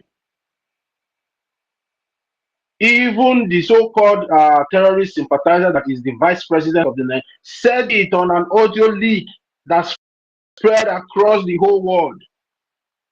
Say they will come for you people. They will take away those businesses that you're doing and replace you with their brothers. And if none of their brothers are fit to do that business, they will invite foreigners to come and do that business. Or you think that template, at least many of us have come across that interview where Ahmadu Bello, their so-called founding father, regarding this their Islamization agenda, when a British journalist interviewed him, he said if they did not find the capable hands among themselves, they will invite foreigners to come and do that job. Instead of you, dear friends, will do that job. Instead for them to give you that job, they will invite outsiders to come and do that job for them. Or we have forgotten what the Usman Danfodio template is all about. Is to suppress you until they conquer you. And they will never stop. And they will continue coming in different forms and abilities in making sure that they crumble your economic prowess at the end of the day. I know some of us, we say, sometimes we boast. They cannot do anything. Igbo people are blessed with business ideas and the rest of it. You are joking. If they told them, the people of Babylon, that Babylon will fail, they will not believe. Keep deceiving yourself and folding your hands there and say nothing will happen, nothing will happen. It's happening right before your faces. They are playing the politics on how to bring you down, on how to make you financially incapacitated, so they can continue to keep you enslaved forever and ever, because that is the only plans they have for the Biafran people. The continuous subjugation of the Biafran people in making sure we did not break free from that contraption. And there's a reason for them doing that. So that is why every one of us need to wake up now. They are coming. This new tax reform will deal with a lot of you, most especially you people in those markets. It will deal with many of you, those of you in Ladipo, those of you in Aspanda, those of you in Alaba International Market, and the rest of it. They will deal with you. You know they have been coming. Sometimes they will come, they will seal Ladipo. Sometimes they will come, they will seal Aspanda, and they will say that they will tell Ladipo to pay this and pay that, and the market organization will go to court before you know they will. But this time you don't have that privilege. That is what they are telling you, that the government have rights to impose tax on you or your businesses, and you cannot do anything. You just need to comply. They don't need to go and seek for court injunction or for court papers to come and say, okay, this is what we want to do. Tinubu can wake up tomorrow and say, oh, it has been long, I've been eyeing Ladipo market. I want to take control of that place and bring in the Chinese. And he will do it. They tried it in Alaba International Market. They tried it in Alaba International Market. They are not bringing the Chinese into Alaba International Market. The last time you saw when they went there to demolish shops that were built newly, they said that those shops are old shops, blah, blah, blah. At the end of the day, the land was meant to be sold to the Chinese people. They are playing the politics before your own very eyes. But you know, it's Biafran people, when it comes to politics, we don't do well in politics. And that is why I would like to urge every Biafrans, let's start paying attention to politics, most especially to world politics, so we can be able to get ourselves inclined when the world is trying to sell our destinies. We don't read. We just read headlines. And that is why in Nigeria today, you see rumor flies very fast because people follow headline. Once you just put one headline, boom. Okay, Kere is a madman. Hey, you will see everybody will carry it. Ah, yes, they have been saying it is a madman. They will not even go to see if really Ogen Kere, what the story is all about, the full story about Ogen Kere, because they hate Ogen Kere. They despise him. So they want his downfall, even no matter what he does or what he's doing, that is keeping them safe. The Biafran Defense Forces are doing their best in making sure your land still stands. The Biafran Republic government in exile are pushing the diplomatic warfare in Washington, D.C. And instead of you to come and support what the Biafran people are doing, so we can be able to liberate our lands together and also fight for recognition, you keep gossiping. While the enemies keep planning, you keep sleeping, you keep gossiping. The enemies are planning. Every minute, every seconds of the day, they are planning. They are gathering intel, they are gathering informations about you there, sitting down there.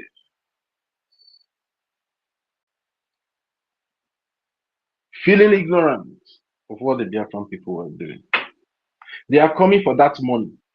All those of all of you out there, all these small odogu, they are coming for every one of you. They are coming, and you will give accounts. This one, Obi Kubana is running up and down. No, this they will just come and take all his property and tell him to come and display, and he will explain and explain and explain and explain. Tire. Tomorrow they will wake up. They will call chief priest come and he will explain and explain and explain and explain. Tire. Tomorrow it might be you, Odogu or Chiaga. They will come and take everything and call you to come and explain. You will explain and explain. Tire. You guys don't even know what is coming. Yeah, tutors, are you free now? Are you there? Let me know if you're there. So Yeah, I'm here. I'm here. okay, okay. If you want to pick up the mic, you're free to pick up the mic now. Are you? Yeah. Thank you so much, my co-host. Thank you for holding on the space. I really appreciate you. And oh, Stella had gone. She said she has a family things to attend to. I think only 5 people shared the space. I don't know why others refuse to share. Or are you a sabo? You don't want your people to know that you have aligned yourself with Briggy? Share the space. I'll soon end the space because today is our fundraising. I didn't want to stay so long. Yeah. So you see, Biafrans, I decided to talk more on this tax reform to let Biafrans know, and then they also do their own research and add it and really understand that they are very, very vulnerable with this tax reform. It is not something to play with, you see. Now, look at what they have done in the terrorist country called Nigeria. You've seen the budget. I didn't just want to talk about that.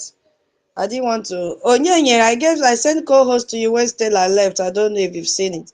I didn't just want to talk about Tinubu's budget with security because we may not finish it today. It is very, very shameful that while their citizens are being killed, they are there celebrating, spending money. They don't care about whatever happens to their citizens. It is very, very alarming. There is no food. They are dying of hunger. So let's look at this other part because I kept 3 interactive questions for this section.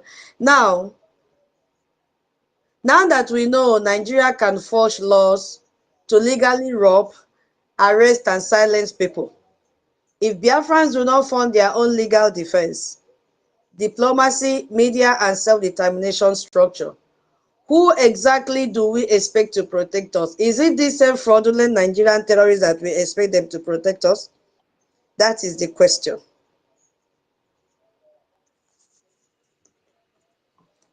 That is the question right now we want to talk on. Having heard all that I've read, all that I've been able to, analyze to the best of my ability. If I did not do well, please, you are free to use this and expand more on it. You've also heard from Totti. He had done justice to it. Even our senior citizen, Stella, she also contributed to it. So now that we know that Nigeria can forge laws, because this is forgery, to legally rob, arrest you as a Biafran, if you do not fund your own legal defense, your diplomacy, your media, yes, and self-determination structures, who exactly do we expect to protect us? Is it the same fraudulent state that we are expecting to protect us as Biafrans? With all these red flags that they've sent to you, that is the thing we have to talk on now. I don't know if anybody is ready to speak on that. And before we go to that section, I saw Kashmir. Is this the Canada rape? Kashmir, can you identify yourself? Kashmir, I don't know if you are close to your mic. Can you give thumbs up if you are the Canadian rape?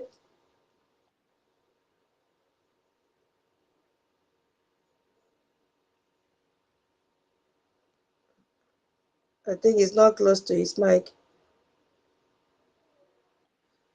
Okay.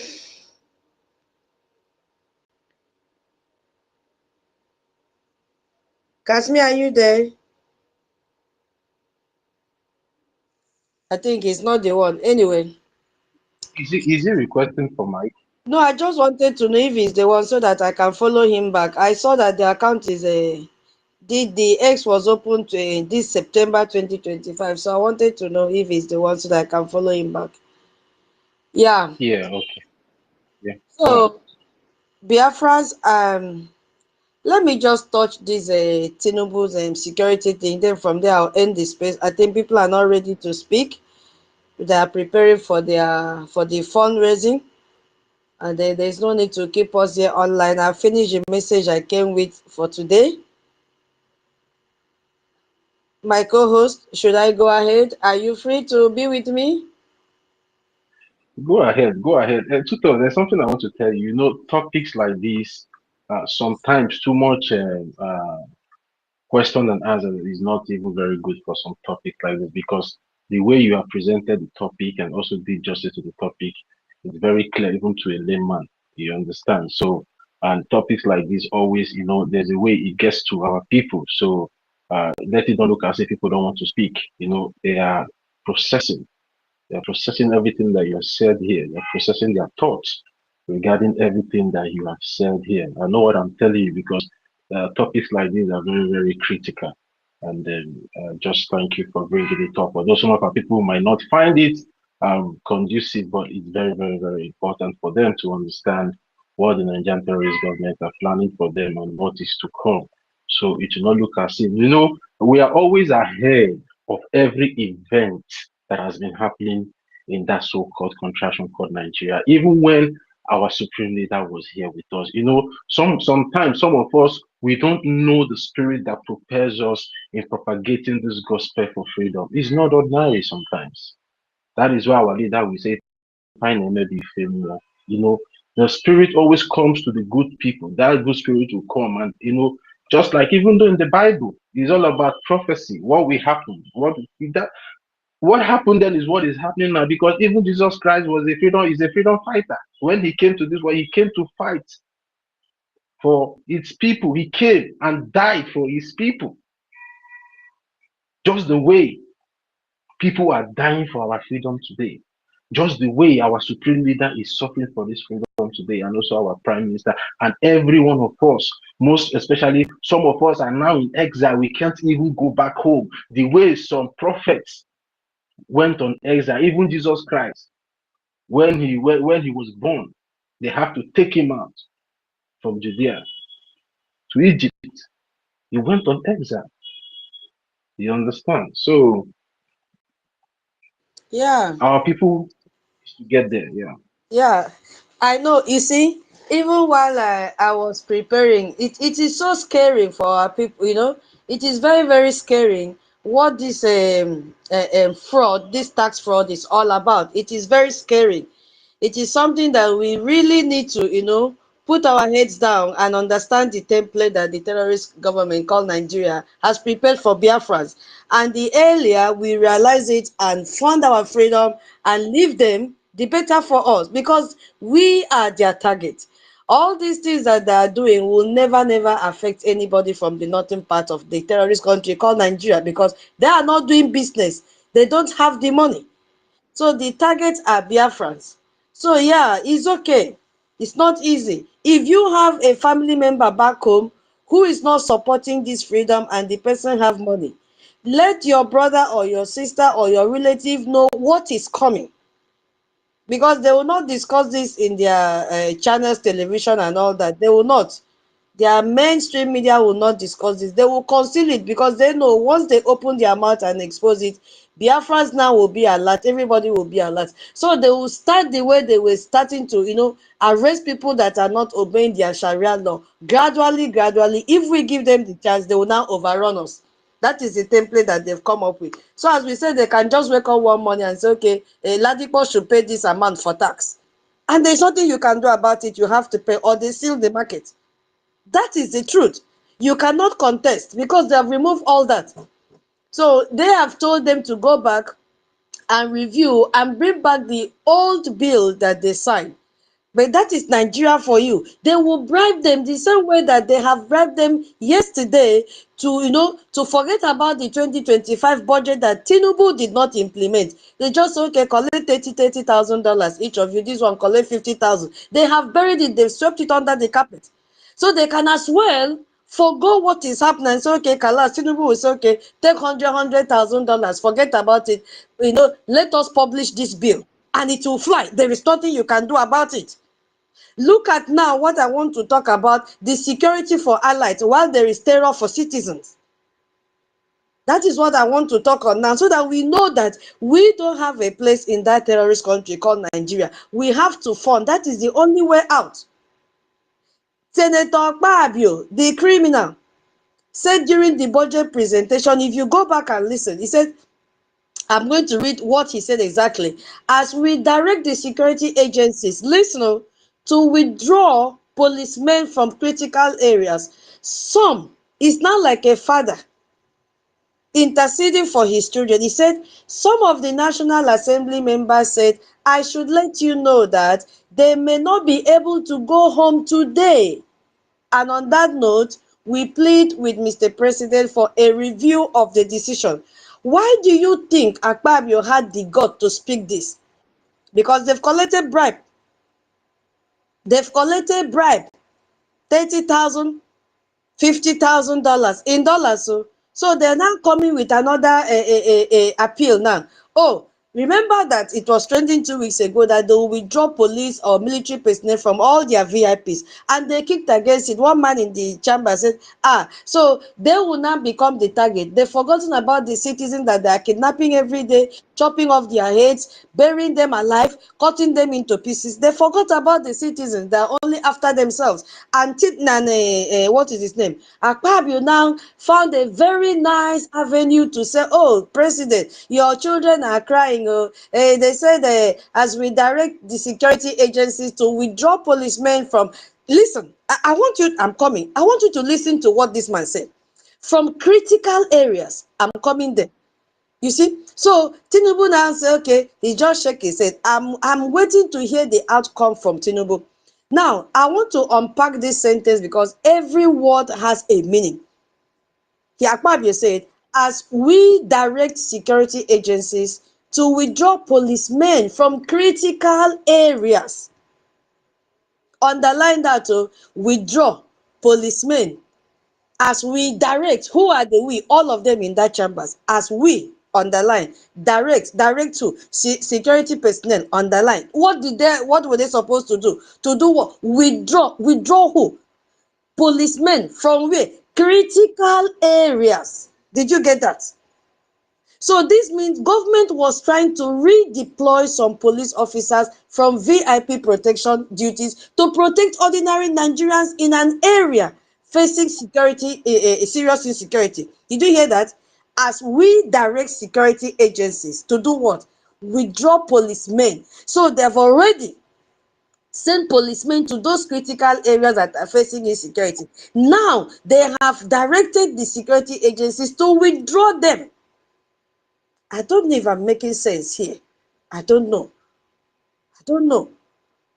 Do you what? So they were trying to redeploy some policemen officers from VIP protection duties to protect ordinary Nigerians. We saw this 2 weeks ago. Now, he said some National Assembly members said they may not be able to go home today.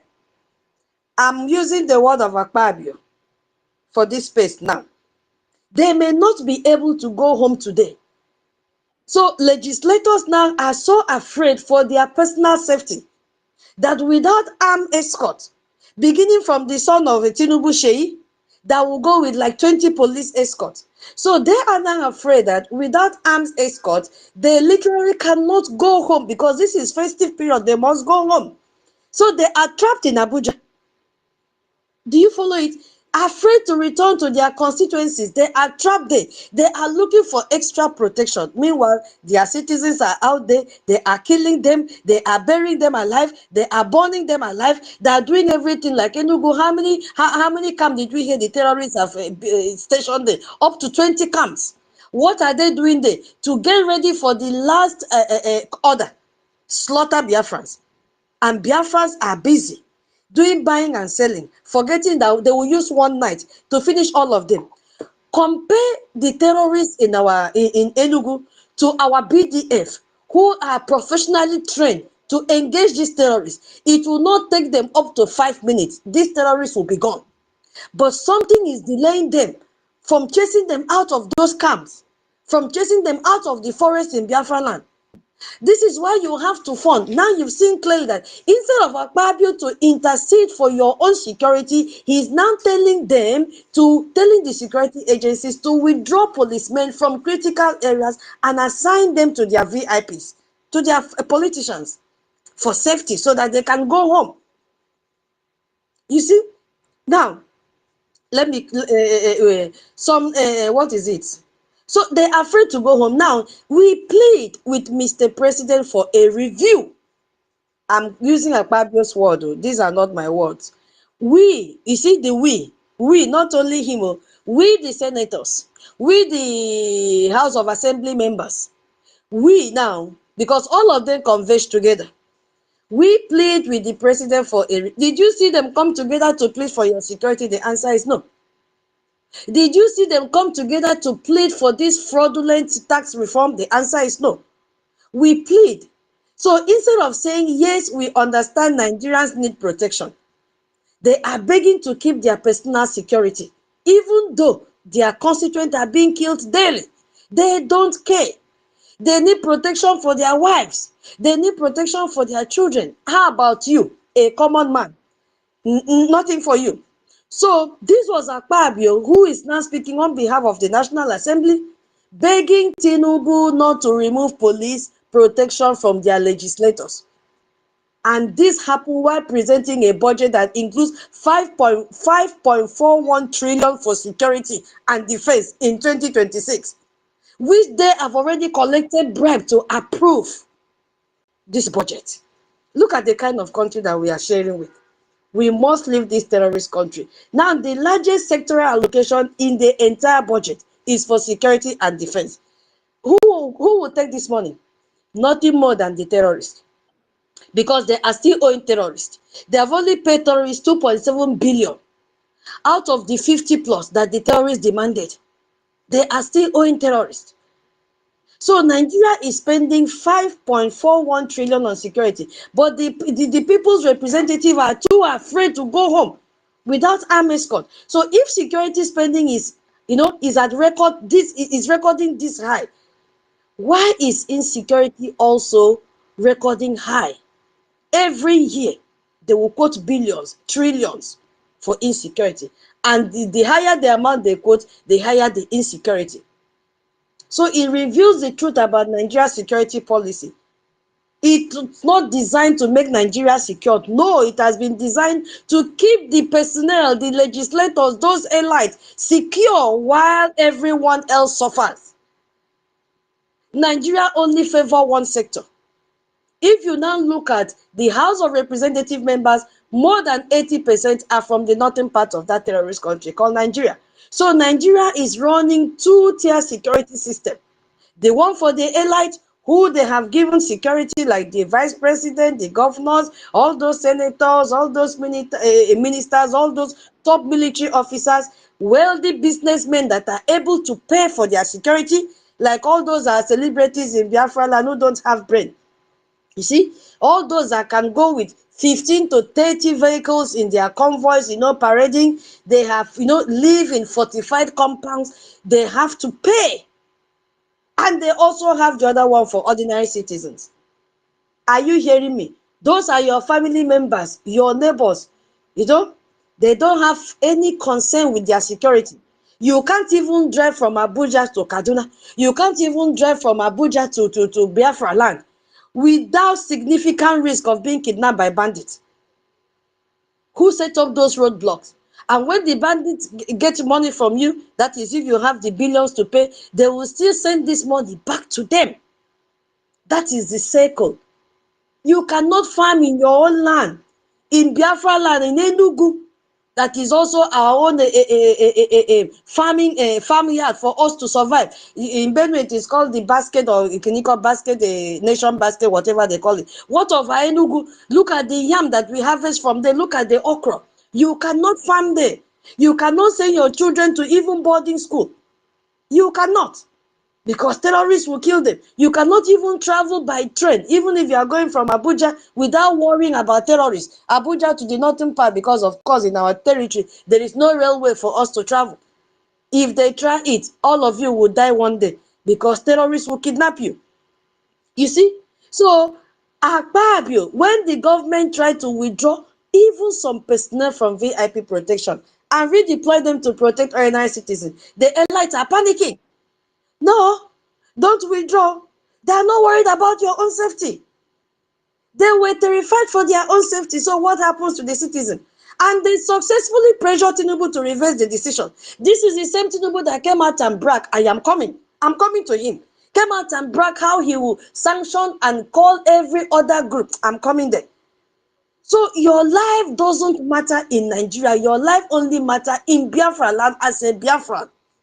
Biafra first. But are we going to do Biafra first with saliva? The answer is no. We are going to do Biafra first, and your life is going to matter in Biafra land with your Ije and your Ijema, with your investment. If legislators can survive without police escort, but millions of Nigerians are expected to survive without any protection at all, who is the government now actually saving? They are saving the elite. They are not saving the people that voted them, because we told them, don't vote these people, they are criminals. They refuse. Obi, Obi, Obi, Obi. Now, where is they? Where is Obi today? Small time, one lake in UK, one lake in Nigeria. And when he's going down one lake in Nigeria, you go and Jobale to Sultan of Sokoto. Obi does not care whatever happens to you in Biafra land.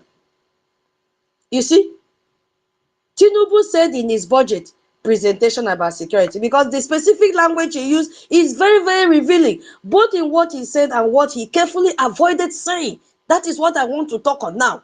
He avoided saying some things, and I will let you know, because he declared under this new architect, I'm quoting Tinubu, any armed group, listen, or gun-wielding non-state actors operating outside state authority will be regarded as terrorists.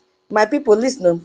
And then he named them. He said bandits, militias, armed gangs, armed robbers. Listen to the names. Violent cults, forest-based armed groups, and the foreign-linked mercenaries will all be targeted. Those are the people he wants to target. You see, On the surface, you see, if you listen to the names he has mentioned, it sounds very good. Oh, very strong and, very detailed and comprehensive. Finally, a president taking terrorism seriously. Really, you say, clap hand for him. US now will hear it and say, oh, we told Nigeria what to do, and they've started doing it. They have stage managed the arrest of Malami.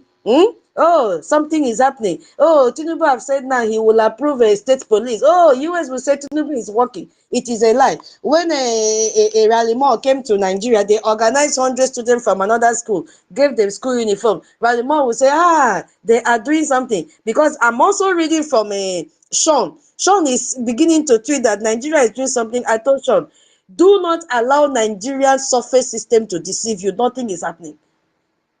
Few days ago, they just buried 12 people that they've murdered. You see, so all this is for the Western countries, especially US, to see and see maybe they'll have a change of mind to remove all these sanctions and remove the CPC designation from them. It is all lies. Listen, did you hear this man mention Fulani hate me? That is my question. Did he mention? So despite the fact that Fulani haters in Nigeria have killed thousands and millions of Nigerians, more than Boko Haram in recent years, according to some counts, they are not specifically named as terrorists.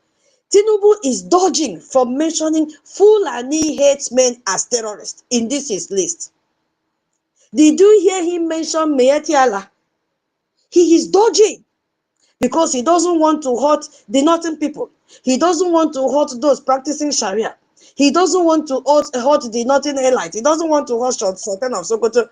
Mieti Allah is an organization that has openly claimed responsibility for attacks, and their members have been caught with weapons after massacre, and their leaders have made threatening statements. Yet, they are not named as a terrorist organization in Nigeria. They were so fast to use our people to declare IPOP as terrorist organization. Unfortunately, we have left the level of organization. We are now a government. Somebody also attacked them and said, how can you arm your kingsman, Mieti Allah? This attack was addressed to Ribadi. How can you arm your kingsman, Mieti Allah? Some Fulani headsmen terrorizing the whole country, and you claim you want them to act as vigilante. This is the plan of Ribadu. Ribadu wants Mieti Allah to act as vigilante in another man's land, specifically in Kwara State. Now, what is the distance between Kwara State and Biafra land? This is the preparedness by Ribadu to arm Mieti Allah. He came out and said that these people are known to the government, that they are them, they are recognized by the government. The same thing that what is his name? Gumi said. So they will send them. The person said, you should all ask Ribadu, NSA Ribadu, what is going on? A group that has come out publicly claiming terror attack is who the NSA is arming in Kwara State. Is the distance between Kwara State and the Biafra land far? The answer is no. No specific mention of Boko Haram by their full name. Did you hear Tinubu? No. He did not mention Boko Haram in their full name. He used vague terms like forest-based armed groups. Yes, that is what Tinubu used. But they avoid to use the specific designation that would require specific action. He did not mention drug cartel, no. He did not mention narco trafficking organization, no. Those ones are the ones funding the violence in Nigeria. He refused to mention them. He did not mention specific northern armed group that everyone knows exists, but that the government pretend don't exist for political reason. So why this careful omission? Tinubu is walking a political tightrope. If he specifically named Fulani terrorists, Fulani hates men as terrorists, you know what will happen. The northern establishment, they will revolt immediately against him, because he needs vote from that region for 2027. That is if God will keep him alive. You see, all the political support, he will lose it. They will oppose him, which is a normal thing because they've already threatened him. Shetima has come out to say nobody should threaten a Tinubu for 2027. Go to his tweet, you see it. This same Shetima gave a warning that Rome was not destroyed by outsiders but by insiders day before yesterday, which was a very strong warning. Shetima is playing double game with Tinubu. I don't know if people are following what I am saying. You see? So instead, he was using vague language, which means anything or nothing. Bandit, bandit, he can say, okay, maybe it include Fulani headers or it could not. So we really want to know the names. Who are those that you want to target? Forest Birds Armed Group. It could include anyone hiding in the forest. Yes, or it could selectively target only certain groups. Who are those in the forest in Biafra land?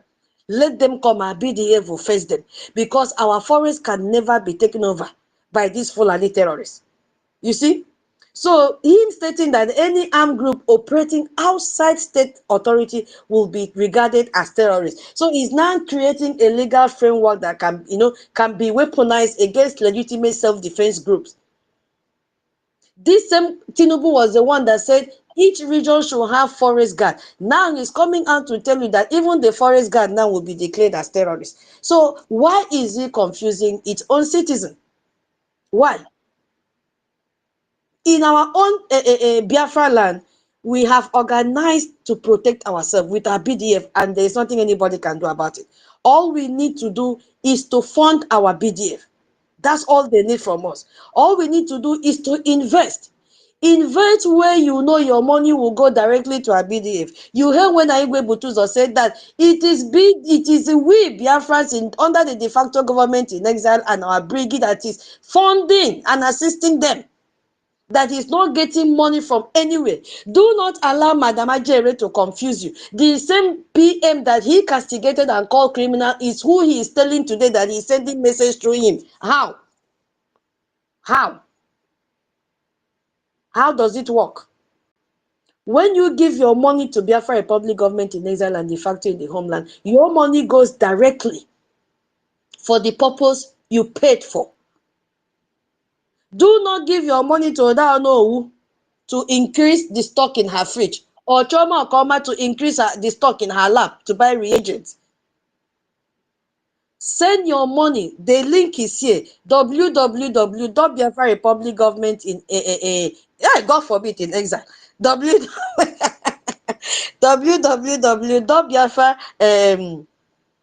Gini, help me. I have talk and talk. Biafra Republic Government.org. All in full. There is no abbreviation except org. Government is in full and all in small letters. We don't have space. No space.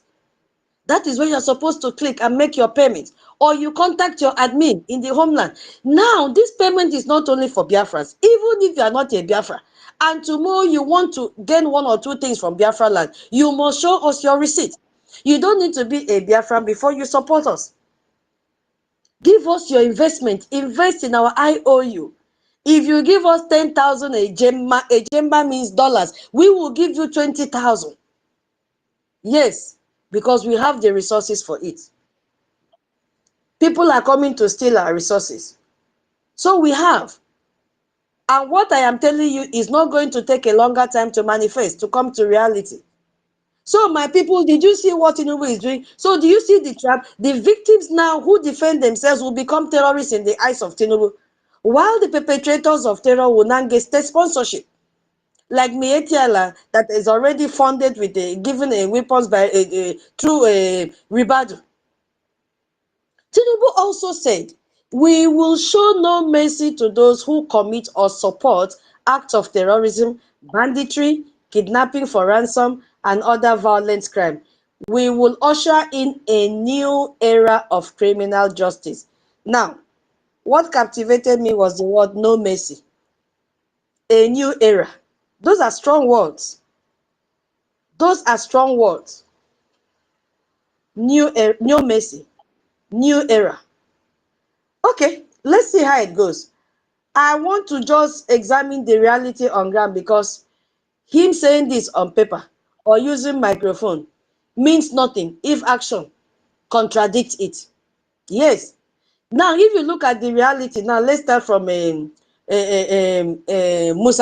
the Minister of Defense. Minister of Defense Musa had, publicly warned Nigerian soldiers not to kill bandits. Yes. It sounds so absurd, right? Minister of Defense is telling the military to avoid killing terrorists. Musa Usman Baba is telling the army not to kill terrorists. He framed it as avoiding extrajudicial killings and representing and respecting human rights. You know, that sounds noble until you realize we are talking about active terrorists. Active, not even passive one. Active terrorists with sophisticated weapons who are killing people, who are slaughtering civilians. How do you fight a war? And this is a war that we are talking about, while being instructed not to kill the enemy. Where is it applicable? We also have Ribadu, the National Security Advisor, who admitted on record that the government is supplying arms to vetted vigilante elements. Who are these vetted vigilante elements? Why I'm saying this is the word from Tinubu that said no mercy, no a new era. No mercy, we will show no mercy to those who commit or support acts of terrorism, banditry, kidnapping for ransom. And here is the Minister of Defense. Here is Ribadu, the National Advisor, saying that they will supply arms to vetted vigilante elements, Miati Allah, who are the ones killing in Kwara State and all neighboring states. He said, we have already discussed with the MACBAN membership card where we've already discussed how MACBAN, remember MACBAN membership card was found on the killed kidnappers. That was last week. They found it in their pockets. And it showed that some of these vetted vigilante, unquote, by Ribadu, are the actual criminals. They are the actual killers. They are the ones that killed members in CAC last month.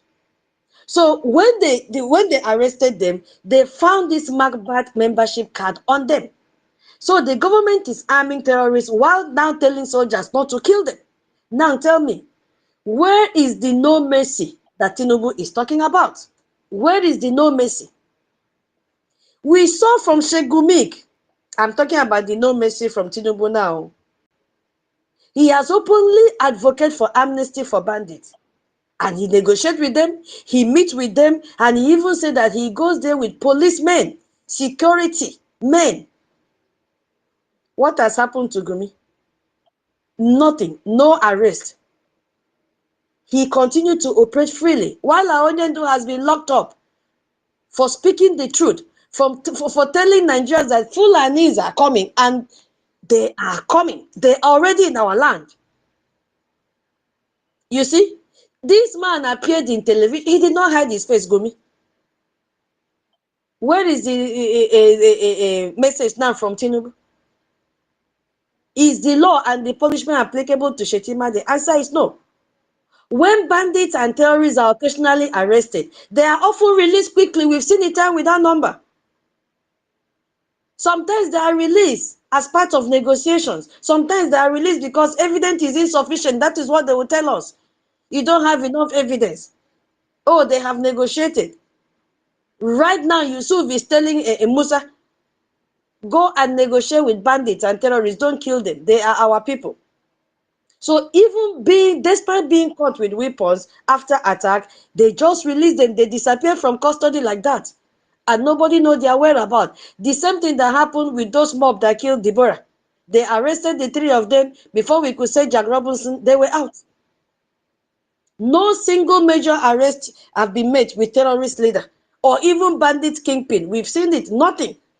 They have not been executed. So despite the president tough talk, where are the high-profile terrorism conviction? Where are the execution of terror mastermind? They don't exist. So no mercy means mercy for nothing terrorist. That is my understanding. Mercy for Fulani bandit. Mercy for Gumi, who support them. But no mercy for anyone else.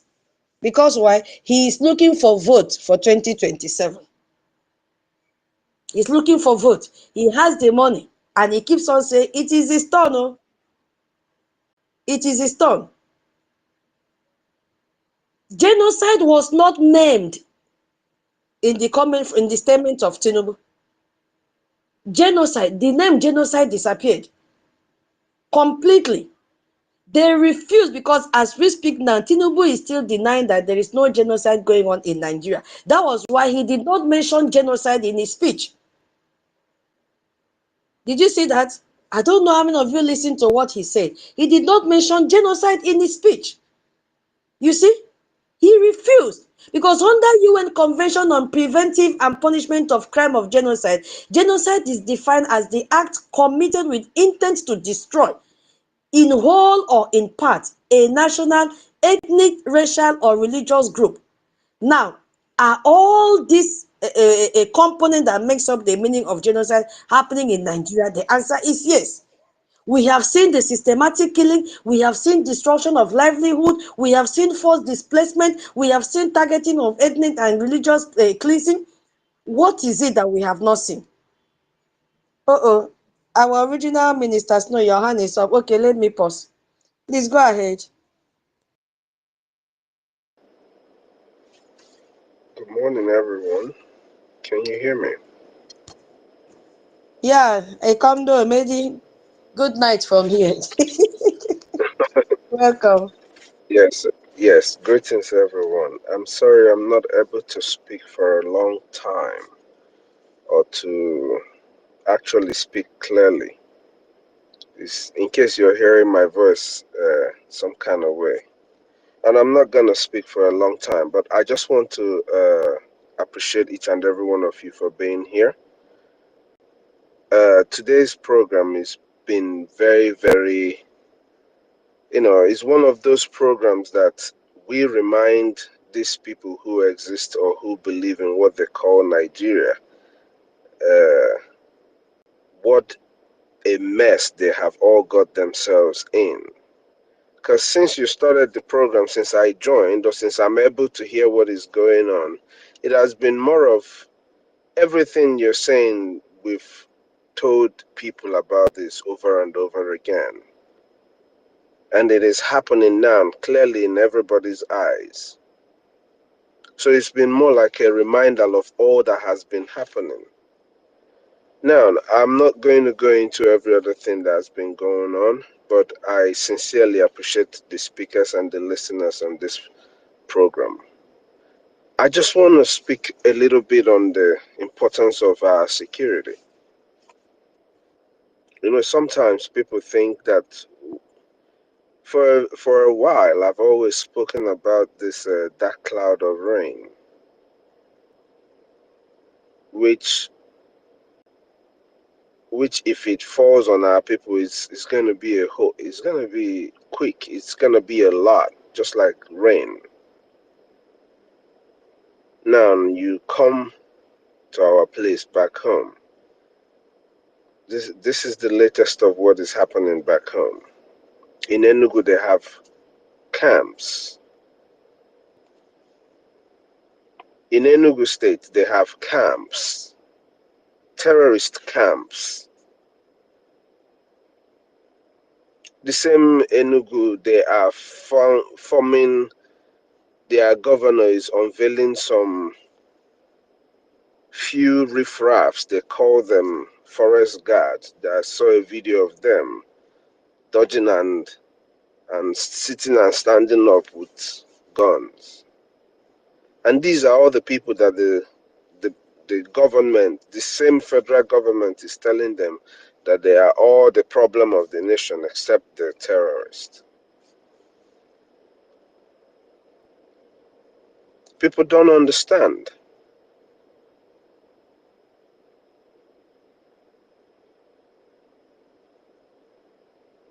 Nigeria is completely gone as it is right now.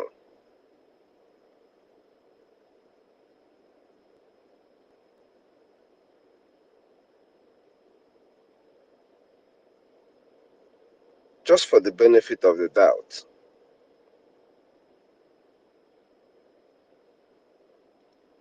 uh, let's talk about the need for people to fund our liberation, our freedom.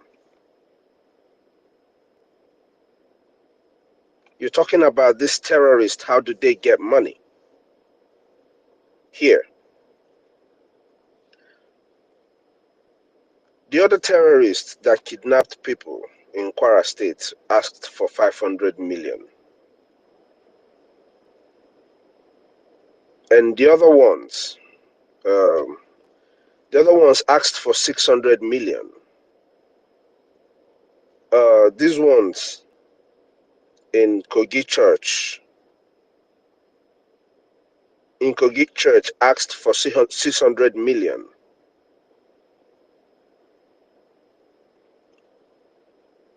Every kidnapper in Nigeria that is being funded by Nigerian government go about kidnapping people. The ones in the northern part right now. Of course, they are coming into our own areas now. But all of them, they're in the northern part. They are kidnapping and collecting money in millions. We're talking about the government owed them some billions of naira. By the time they get paid 500 million, and they paid them 600 million, and they paid them 300 million here and there, have they not gathered billions of naira? That's not the money they are making from illegal mining in the north.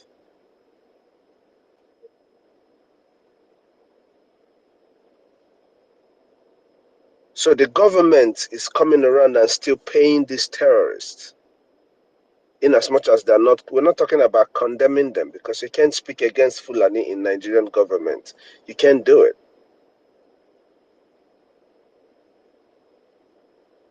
I was having a conversation with somebody and I said, if there is anything that would exist that they will call 2027, that somebody becomes a president, and it turns out to be Tinubu, that Shetima will kill him in just less than 1 year. Shetima will kill him off and become the president. And nothing is going to happen about it. Just for them to be able to finish up whatever it is that they are planning. But for right now,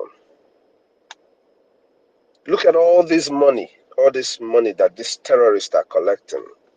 And you ask yourself, these people that hate them in the north this much, they're collecting all this money and buying whatever they're buying, getting supplies, funding their war machine, as what is his name called it, Gumi. All this fund that they're collecting, they're using it to face you. How are you prepared to defend yourself? Some people, they attack them back home and they're calling on the same Nigerian government that attacked them. That's the people that don't understand. They kill you, they come, they slaughter you. Your governor don't even speak for days. Like Soludo, that they kidnapped people and disrupted people in the church. I don't even think he has given a comment. He made a comment about it. Are they the people that you're going to wait on to come and save you? They are about to start their tax, whatever nonsense. They're going to take money from you because the Fulanese or whoever it is, they don't keep money in the bank. They don't make all those remittance in the bank. They don't run the shops. Even you as an Igbo man that is transferring money here and there, they're going to tax all that money. It is you that they're going to collect money from again to continue funding the war machine that is coming against you.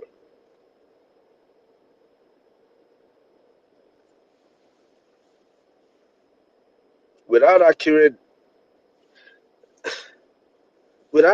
funding, I don't see a country that runs well. Now they're going to take taxes from you. A lot of you are going to pay for all of this.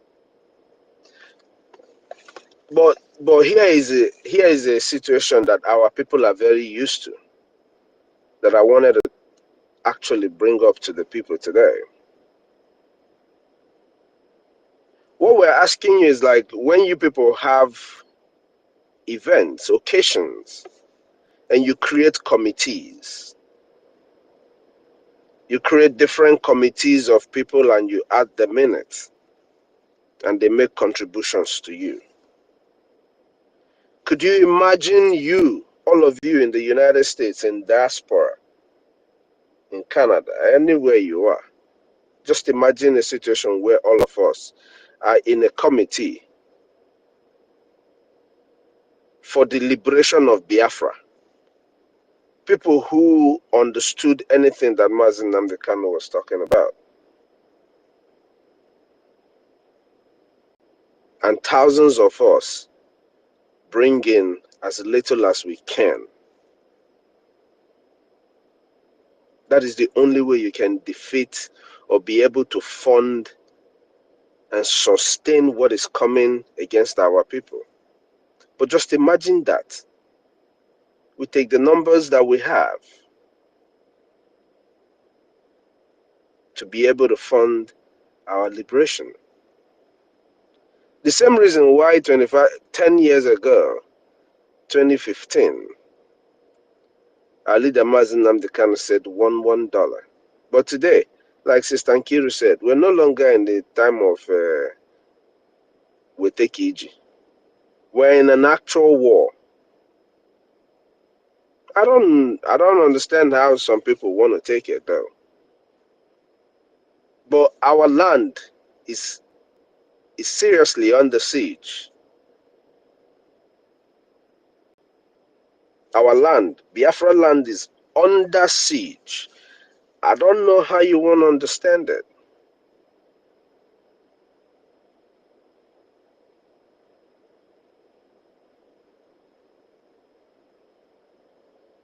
Our collective effort is the only way that we will be able to fight the Fulanese to a standstill. If not, our people are going to die. The Fulani jihadists are going to slaughter our people in their numbers when they come in and take that seat that Nigeria is preparing for them.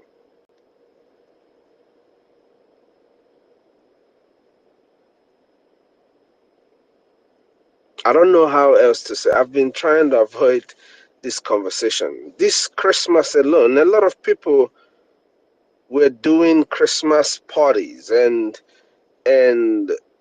donations for end of year this and all this and all of that in different countries. But you forget about the security of our people back home. Our people, you NNAMDI Kanu say that if he expose a go as in the national Biafra, that the world will laugh at him.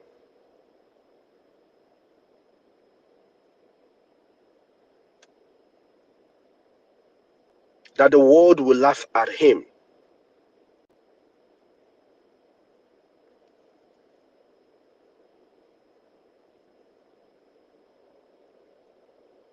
In clear sense, let's just be 100 honest with one another. In fact, I didn't want to take time, but I'm sorry. Like, let's get down to the real sense of what we're saying. And after that, I will just make a simple comment about some people. 500,000 Biafrans all over the world in diaspora.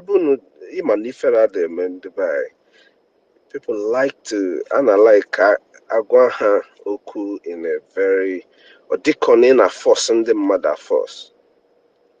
500,000 Diodogundi Biafrans in different parts of the world. If they decide Nahaganenye, Biafra Republic government in exile, which is the only government that is going to get you into Biafra.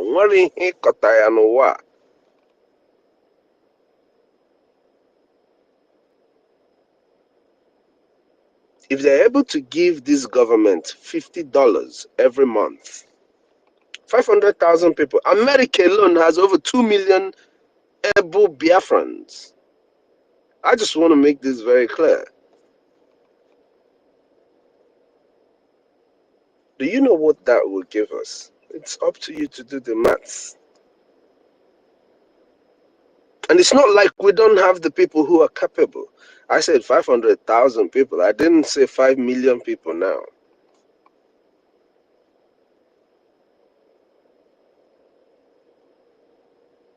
That is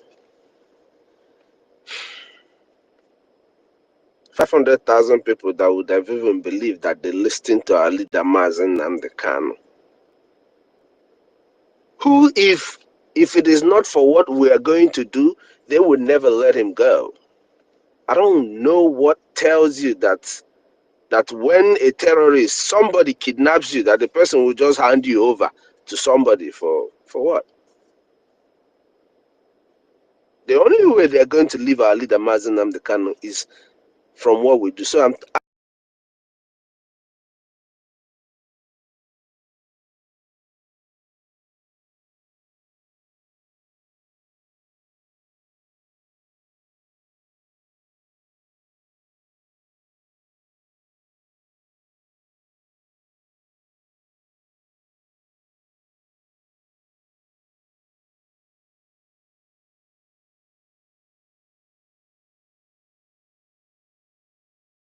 We are not hearing you guys again, tutors. Are you hearing me?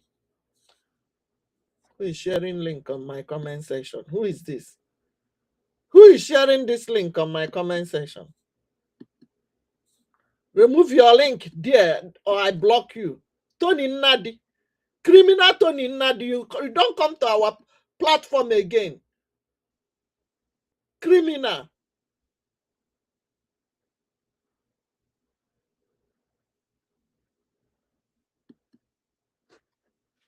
Idiot. Ama mgbe o ji wee bata uche m adịghị na kọment tata ọ ya ka o ji wee nwee ike ịbata criminal ị na-abịa ebe a ebe eshi alụ m linki kịtịkpa gbagbuo your useless family there. Go and ask your mama who be your papa. Tony Nadi, if you are listening to me, thunder go fire you, fire your generation, bastard. Ị bịara ebe eme commercial I drop link iji ask am Biafrans. Map man. After how many years you attack Mazi Nnamdi Kanu, Oje Washington eje attack Simon Ekpa. Since ya na-ebu ụmụnna gị, you no get mouth o. Anụkwu ọnụ gị, onwekwe vidio ime. Ekwensu ọdụ ogologo. Ana m akpọdụ gị ekwensu nwere ike ọ dị innocent ihe a na-ebo ya, ihe ndị ụka na-ebodo ya. Tutors, we are not hearing you guys again. What is going on?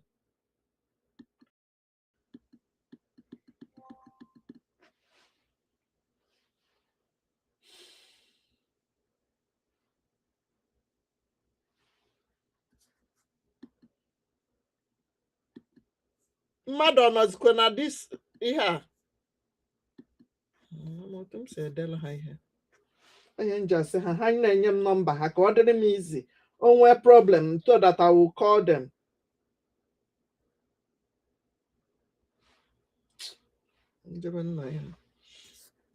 Keep sharing, Bikon. They cannot Islamize Biafran, Bikon. Yes, na na-ede. Unu kwesịrị ịkpakwana m mgbe unu hụrụ Tony Nnadi a ka ọ bịara ebe ede nonsense. So nwezi onye n'ime unu nwere ada Biafra nọmba unu ga-eji wee kọntaktị ya m gwa m na ekwensu ọdụ ogologo bịa na our platform drop link o ji aska amụ Biafra. Map man ọsahị ya bụ Tony Nnadi. Nyanwụ na makwuna ihe Nnadi mini na Igbo. Tony Fulani. Ihe a asụgbuo m. Kịta ka m jere n'anya n'ihe.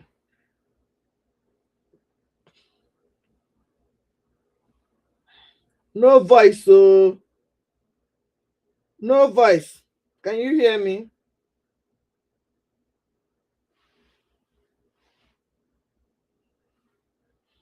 Twitter na-azụkwa ekwe mmadụ adrọpụzi voice, o nwezi ike ikwe mmadụ drọpụ nke bụ voice note. Update ya ha na-eme this too much.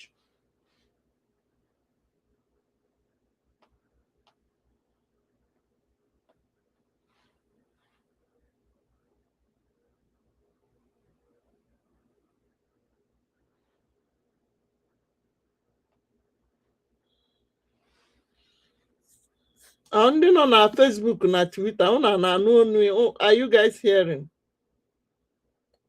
Don't worry, ewepụna m ya, emecha ka nchọ ka nsi blọk ịma na eji m iwe take on time wee blọk ya ọfụma. Ọ dịka on hide ka m hide the thing. Don't worry nna, don't worry, mma pịawa ya azụ, mma emere ya short video ebe ọ vọnitekwa n'ebe o zoro.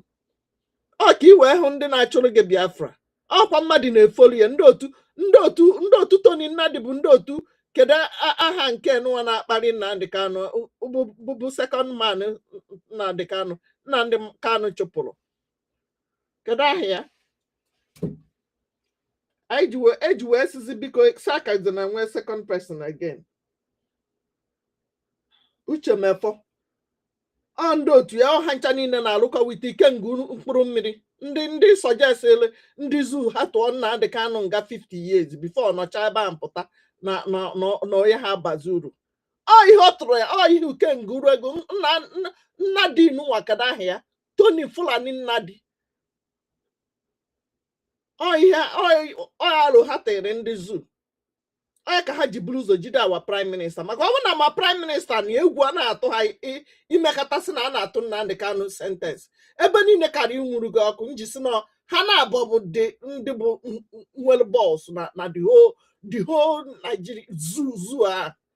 Ha nwa bụ ndị a na-atụ ụjọ. Nwere onye hụ ha na-eti ebe ahụ ntị n'isi ya? O nwere onye hụrụ? Ma ndị DOS, ndị nzama, ndị akpịrị ego, ha niile, ha ncha niile, ma ndị je Finland the protest against our PM. Ị hụrụ ha ka ha je Sokoto jeme protest? Did you see them? Ọkwa inwecha picture ha nga na-eweta ka mmecha kịta vọftasia picture ndị niile na-aje Finland blue flag a jeme protest against ya. Ka ije na their platform, go and tell me if you see anything concerning Christian genocide going on. Otu esi egbu ndị mmadụ na the whole Biafra land, na the whole zoo as a whole. Have you seen them say anything concerning the buying of Christians, the slaughter of innocent people in that dungeon, the buying of Biafrans? Ndị niile je Finland ejiri obi ka dị ha na ndị otu ha ndị yuzuchala bịa kparịa our PM. Ha niile ozugbo ha kparịcha our PM ọkụ anyụọ ika na afọ ejiro ọka na-abịazikwa online. Have you seen ejiro again? Ọkwa so ha je Finland. Ndị niile ahụ na-ekwubu okwu gbasara Biafra na-ekpugharị okpu ọpanda na-epentịgharị ihu ha freedom. Ike na ahụ ha ndị bịara ịchụ ego, itinye ha ego n'obi n'ihe anyị na-eme na-ana. Onye agụ adị achụ freedom. A hungry man can never be a freedom fighter. Ha ncha ndị a na-akwụ ụgwọ DOS nọ na-ana $2,000 to €2,000 every month gbakọ ya. Ya ka ha ji bido mee Simon ịkpa attack. Mgbe Simon kikiri against ịkwụ mmadụ ụgwọ, a na-akwụ ụgwọ as a freedom fighter pụrụ ala ịṅụrụ kaikai. Chelu na ọ bụ na ha nọzie ka m mechie ihe a je were ọgwụ nwa na m achọ dị ikwu okwu. Achọghịzi m ịdị na-ekwu okwu sef. Achọghịzi ihe m ga na-emebi stream unu ihe a na-eme behind. Ọ maka ikwu okwu ekwugo na mma. Ọ gị na-emezikwenụ? Tutos ọ nọzikwa onwezikwa onye ma na ihe a dị on. Mba ka mkpọfi OS nke ahụ aka nge akpọntegodo ama obi ka m gwa ya na ihe o nkwe ike na-ekwu okwu ọ ma ha na ihe niile ọ na-ekwu adị apụta. Ka m pụgodo bịakwa ọzọ back. Not from my side. You and educate you and no, and then you argue and ask them how do they know this? What is this? What are you guys hearing said that? It over and over again, especially in Libya, Europe, or anywhere you are. Look at the country you are residing in right now. Check their freedom that you are enjoying.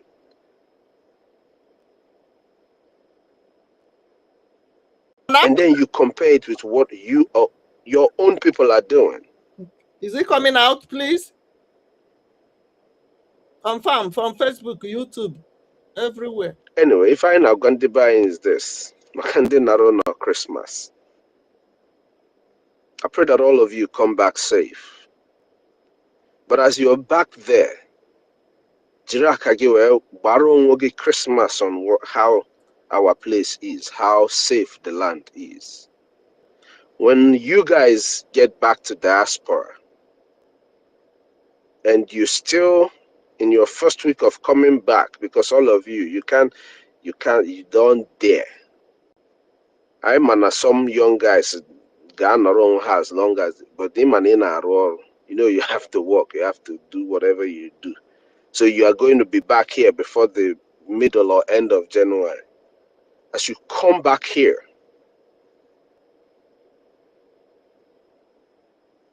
if the things that you have seen back home does not change you, or you come back to any country or Banana, and you don't see the need for you to start doing what you're doing, what you're supposed to do, that land will begin to frustrate you.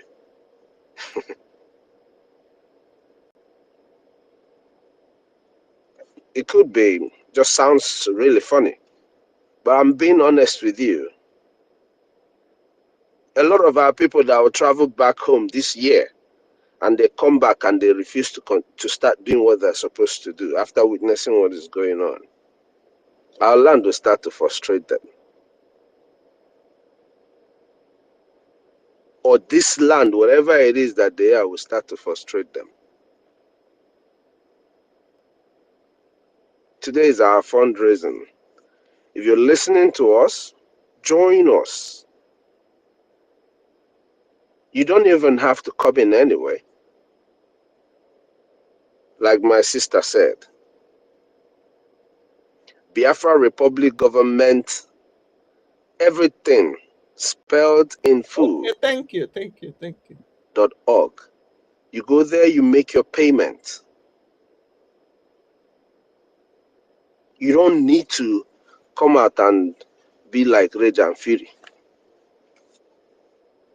or scream and be like Mr. Snow and these people that don't know what you don't have to do that. But today is our fundraising, the day we fund our defense forces. Because each and every one of us, no matter where you are in diaspora, you still have families back home. So you have every right to provide security for that your family back home.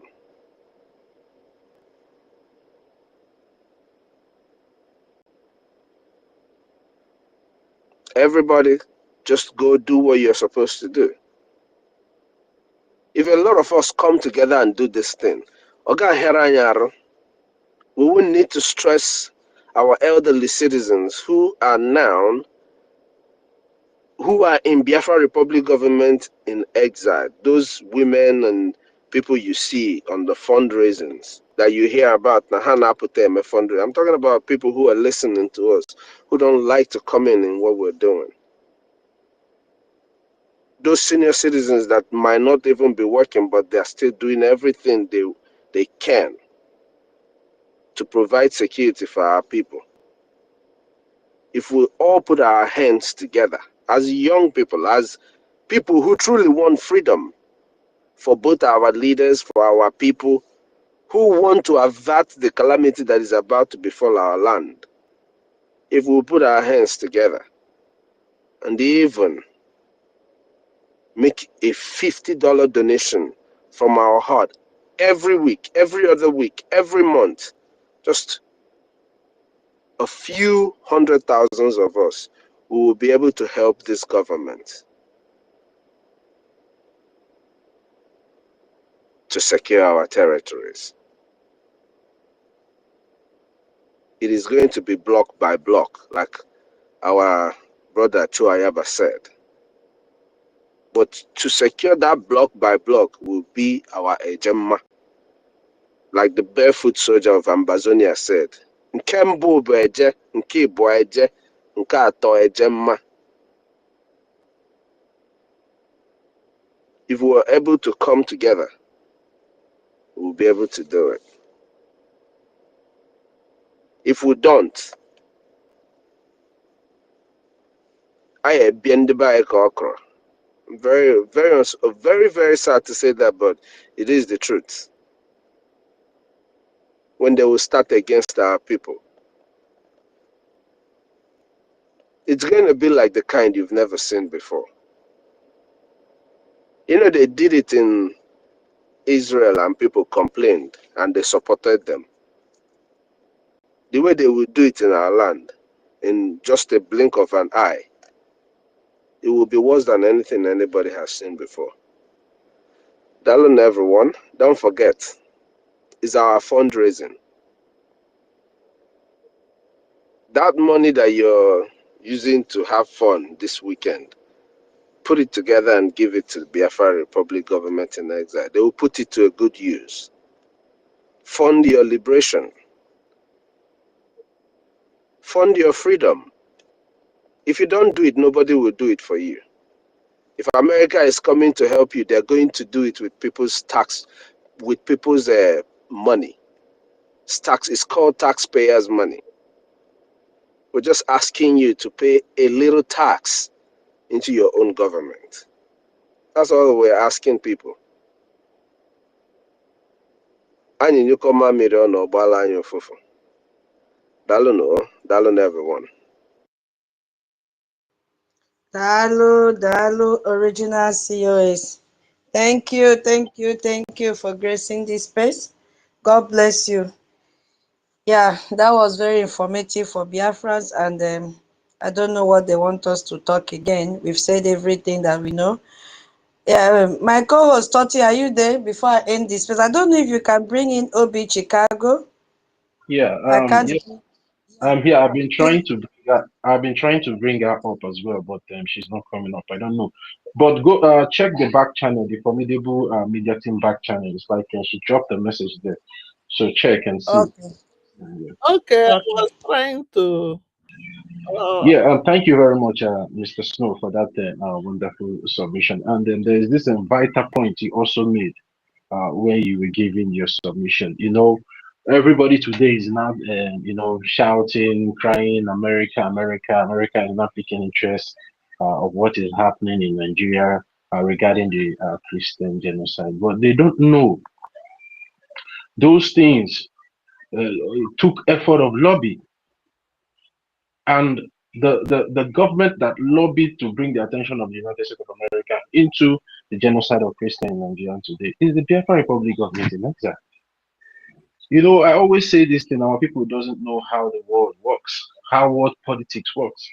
You think that, okay, maybe because of you're crying in one village in Biafra land, or maybe you're crying in one village in Kano, that the American government will just stand up and start coming to your rescue. No, it takes effort.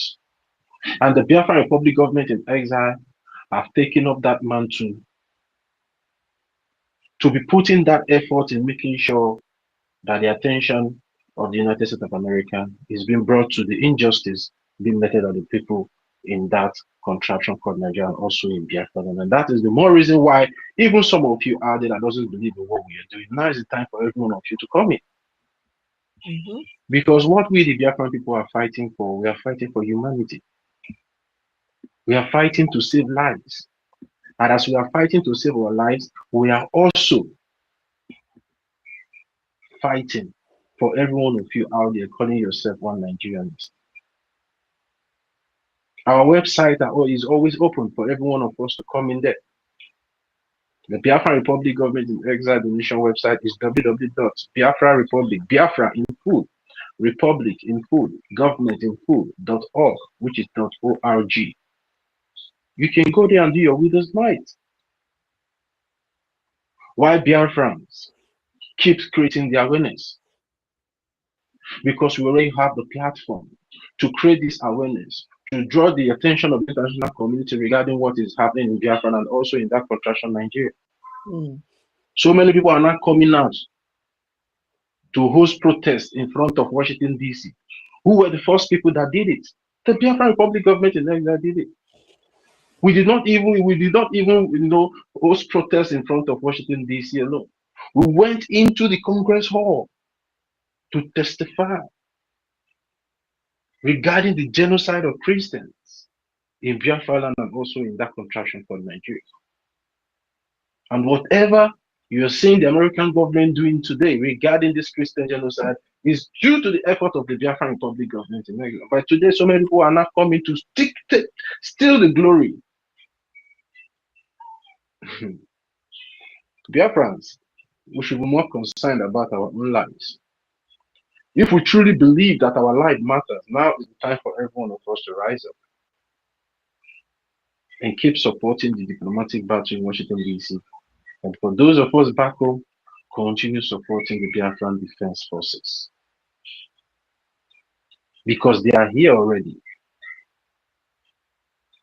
Mr. Snow also said one thing regarding this useless and so-called governor of Enugu, the illegitimate governor of Enugu State, and Peter Mba. We saw all the charade he has been doing weeks back, launching drones that are monitoring the whole forest of Enugu. Let me just, put it in Enugu. But today, 20 terrorist camps have been found in the forest of Old Enugu State. 20 terrorist camps were coordinated. Yes, ma.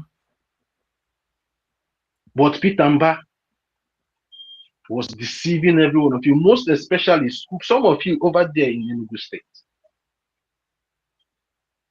They are close to your doorsteps.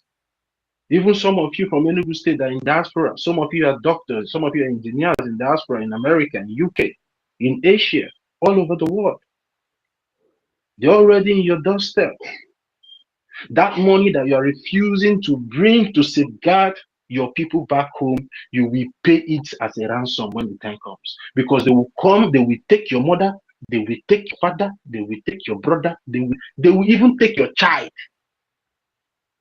Sometimes people will say, we are too blunt, no, but sometimes we just need to spell these things out the way it is.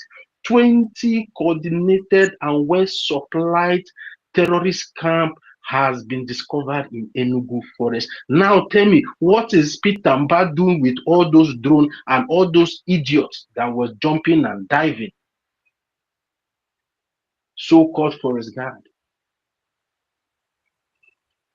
If you refuse to support the defense of Biafra land, if you refuse to support the recognition of the Biafran people, you will pay it one way or the other. It will come. We all saw the video trending today, the people that were kidnapped in Kogi State. It was not only adults, children were there. Children are there. So do you think that if they can take those kids, they can take yours? They will take yours, my friend. Stop deceiving yourself. If you fail to support the defense of Biafra land, if you fail to support the Biafran defense forces that has been keeping our land safe, they will come and take your child, and your child will be televised the way these other children are being televised all over social media today. It breaks my heart that children are passing through such manias. It breaks my heart that our women are suffering. And if we, the men, fails to fund the protection of our women and children, the terrorist caliphate will televise them for ransom, and that ransom will be paid, whether you like it or not. That some of you are still sleeping with your two eyes closed in Biafra land today is due to the effort of some of us, we, that have not given up, that are still fighting, contributing our own quota in making sure that that defense keeps standing and the diplomatic warfare regarding our recognition is being intensified in Washington, D.C. They are here already, but there's still hope for every one of us. Those 20 camps, those 20 terrorists, well-coordinated terrorist camp in Enugu State, can be eradicated if we all stand up now and start doing the needful, doing what we're supposed to do as a people. But if we keep feigning ignorance or keeping quiet that it does not concern, it will spread. And when it spread, our leader said, if we allow them to take over our land and we ask him to command this army, that he will not command the army. I want every one of us to understand. If we allow them to overwhelm our land, where it will not become a very serious problem for us, we all are going to partake from that problem. So now is the time. Today is our fundraising. We need every one of you. All hands needs to be on deck. This one is not IPOB news. This one is not breaking news. The news is coming out from the same brown envelope journalist media house in Nigeria. They are the ones that published this 20 well coordinated terrorist camp in Enugu State. Because if it comes from us now, some of you will say it's propaganda. We want war. Legacy works. They are there now. It's already there. Now we just stop them. And it is only the Biafran Defense Forces that can be able to go there to dislodge them.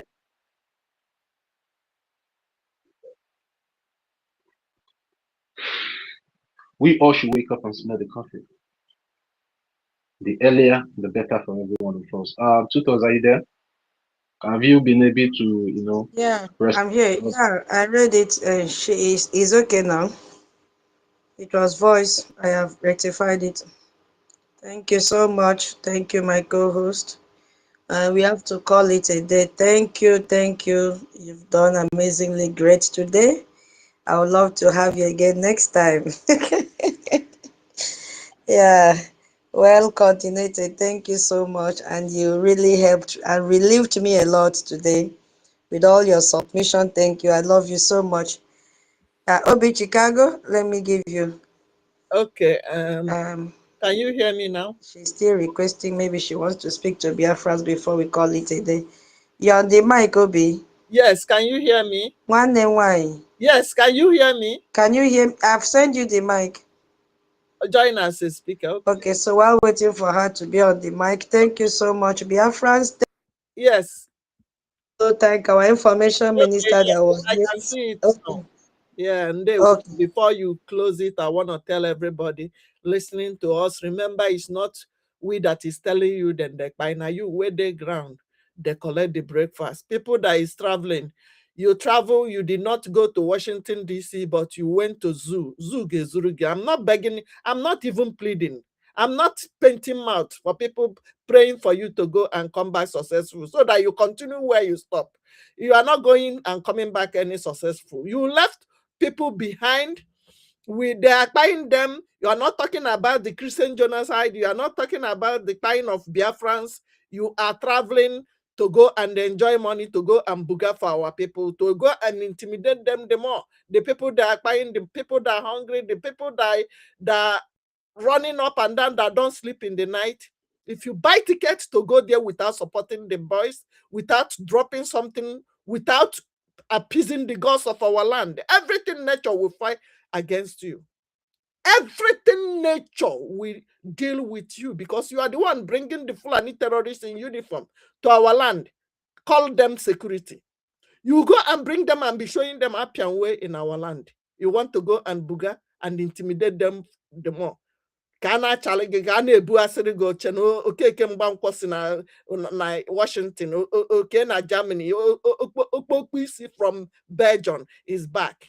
Thunder etiwa gị isi ebe a. I don't want to say that Fulani will kidnap you because they must spy you. No matter how much you bring, they must spy you. You know you are a target. You know you are number one target. So you don't want to support what you are doing, but you want to sneak in and go and intimidate our people the more.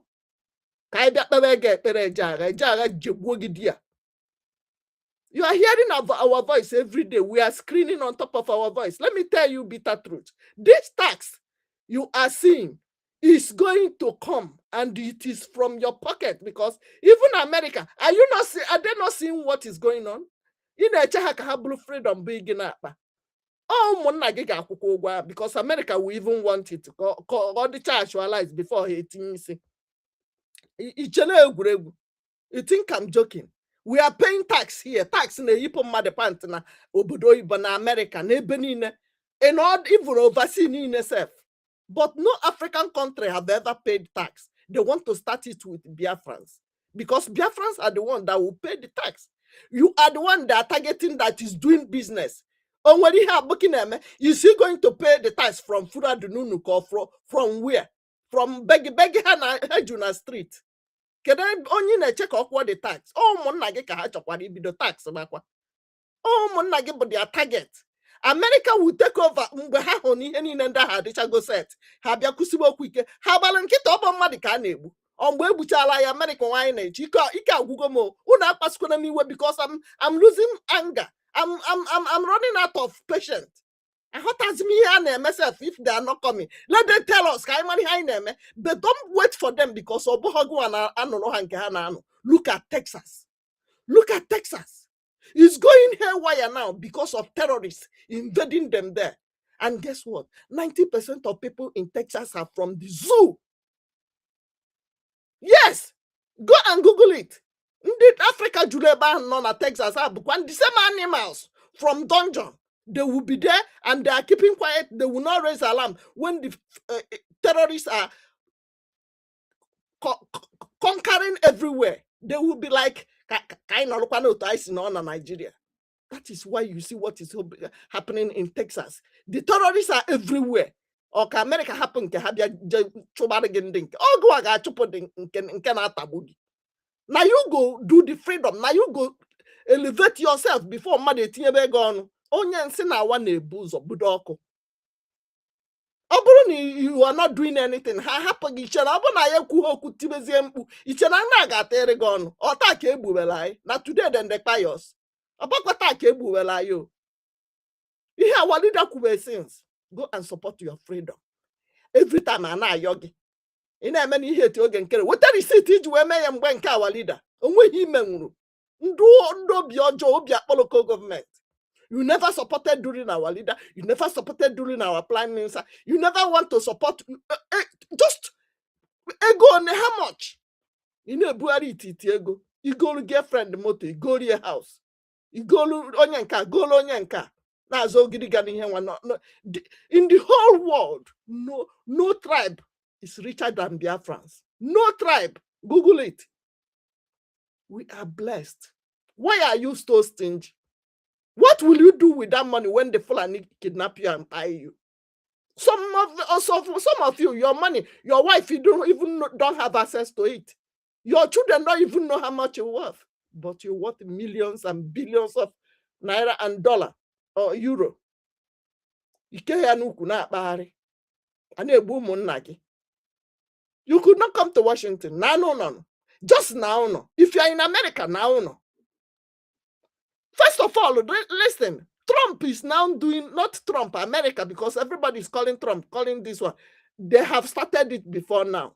They know Biafrans are not terrorists. But because of what is going on, they are streamlining everything. Everything that enters their border, they want to know what it is.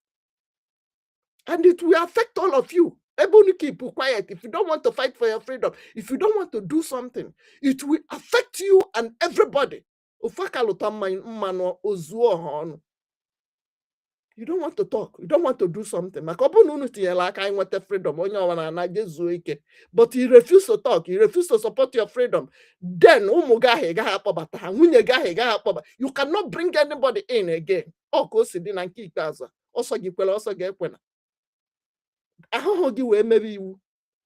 And not because of terrorists that you refuse to talk about. It will affect everybody. Go and support Stop. You people should stop singing that support. If you don't want to support, don't worry, put your money. You go support with your life now, or your mama life, or your children's life. You go reach everybody.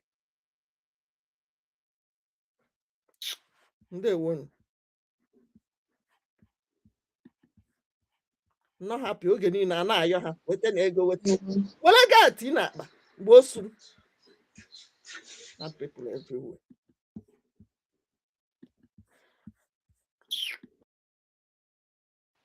Thank you, my sister. You've messaged them very well and they've heard. Yeah, we are going to call it a day right now so that we log in for the fundraising. Thank you, my co-host Toti. God bless you. Yeah, tutors. Hey, Please, 1 million just came up now. I don't know, maybe like 1 or 2 minutes for him. I don't know. oh, okay. Minister 1 million. Yeah, Minister Tutor, so good afternoon, good evening. my boss, yeah, I will not waste time. I know we are wrapping it up so that we join the fundraising. I just want to say thank you very much to each and every one of us. I just heard our auntie, our big Auntie Obi Chicago, where she has already made her submission, telling our people, the right thing to do. But I really love the way she put it because as for me, if you ask me, that is the same way I would put it because I don't see any reason why our people will say, like today is Saturday. I don't know what they are doing now, Saturday evening now. Very soon now, we should be starting our fundraising. So we're expecting everybody to come there and donate and do their support. Even though you are not coming there, make your donation and send your receipts, or make your donation and keep your receipts. So this time around, if anyone is waiting for anybody to come and beg or come and pet or come and do, all those ones are past. But we'll keep telling you, we'll keep reminding you that the only hope we have is to fund our Biafran Liberation Army and also our lobbies, our international, our Biafran government in exile. So that's all. So I will not waste much of our time. And for our space donations, I think if I could remember, my last donation was 15 ejema. So I'm going to add more 10 ejema just to wrap it up before we go to the main donation. So making it 25 ejema. So I will send the receipt right now to Auntie Nkiruka so that it will be announced in the general fundraising. So thank you very much, each and every one of us. I see you, Mazi Storm, Auntie Eunice. I see everyone. Rage and Fury, greetings. I don't know if I have much time to, greet everyone, but I'll just hit my mic here. Thank you very much. Because of our time, let's go and prepare for the fundraising. Thank you very much, my host, my co-host, and everyone that has, made it a day today. God bless you. I eat from here. hey, yo. Hey. That was a powerful blessing from our Minister 1 million. Hey, thank you so much. Hey, Toti, thank you for showing me. I did not even see that he raised his hand. Thank you so much. God bless you. Chai, Toti, that is why I love you. Whenever you are a co-host, you are very, very vigilant. Thank you so much. Anyway, thank you, Biafrans. Thank you, B Chicago. Nothing far from the truth. You see the tax? It is Biafrans that will pay the tax. So the earlier we bring our funding for us to leave that terrorist country called Nigeria, the better for us. You've seen the amendment that they have done. So, Chivo, sorry, I will not give you the mic again. I need to rest and prepare for the fundraising. I'm so sorry. But you've been here with us since morning. Why didn't you request for mic? Oh, Guinea, now that I want to shut down is when you are coming. Oh, yeah, 1 minute. Yalla, sharp.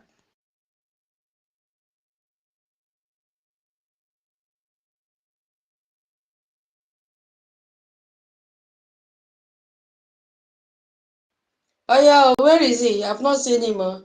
Chivo, yalla, 2 minutes.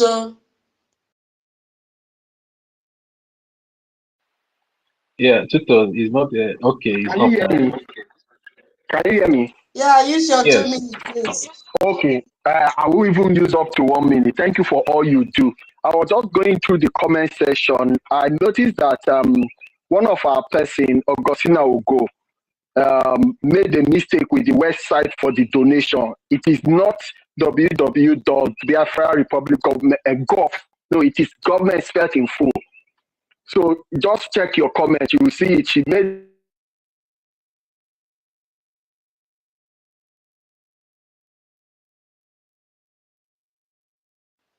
Oh my God, we can't hear him again, but that is a good observation. Thank you so much. Thank you, my brother Chivo. Sister Agostina, I think you were messaged one time in the group. Please, I know it's a mistake. Our website is, I don't know if you have a pen. If it is possible, can you please delete it from the comment section and then type the correct website there? Please be very, very vigilant. This is Choma Okoma website and Emma Madabu. Was I kicked Our out? website is, Jesus. yeah, Chivo, thank you so Oh, much for the observation. Thank you. God bless you. www.biafra. I don't know if they can hear me. Did you hear me? Yes, we heard you. We heard you, Chivo. Chivo, can you hear Okay, me? okay. Thank you. I can hear you. All Okay. right. Thank you for That was what I so was. thank you. Yeah, thank you. Thank you. Thank you. Yeah, Tutos, you can go ahead. Yeah, go ahead. okay. Yeah, thank you so much, Chivo. God bless you. Yeah, please, it's not only to, I hope she's even here because I think this is the second time she has been called to, correct that error. Please, if you are Yeah, here, can she's you give us a thumb up, Augustina? yeah, she's here. She's here on the listening Yeah, she section. may be here, but she's not close to her phone because I think this is the second time it has repeated. She really have to be alert. Augustina, are you here? Okay, now she's here. She's here. No, she will get the correction. Now, our website is www.biafrarepublicgovernment.org. No more exile in it.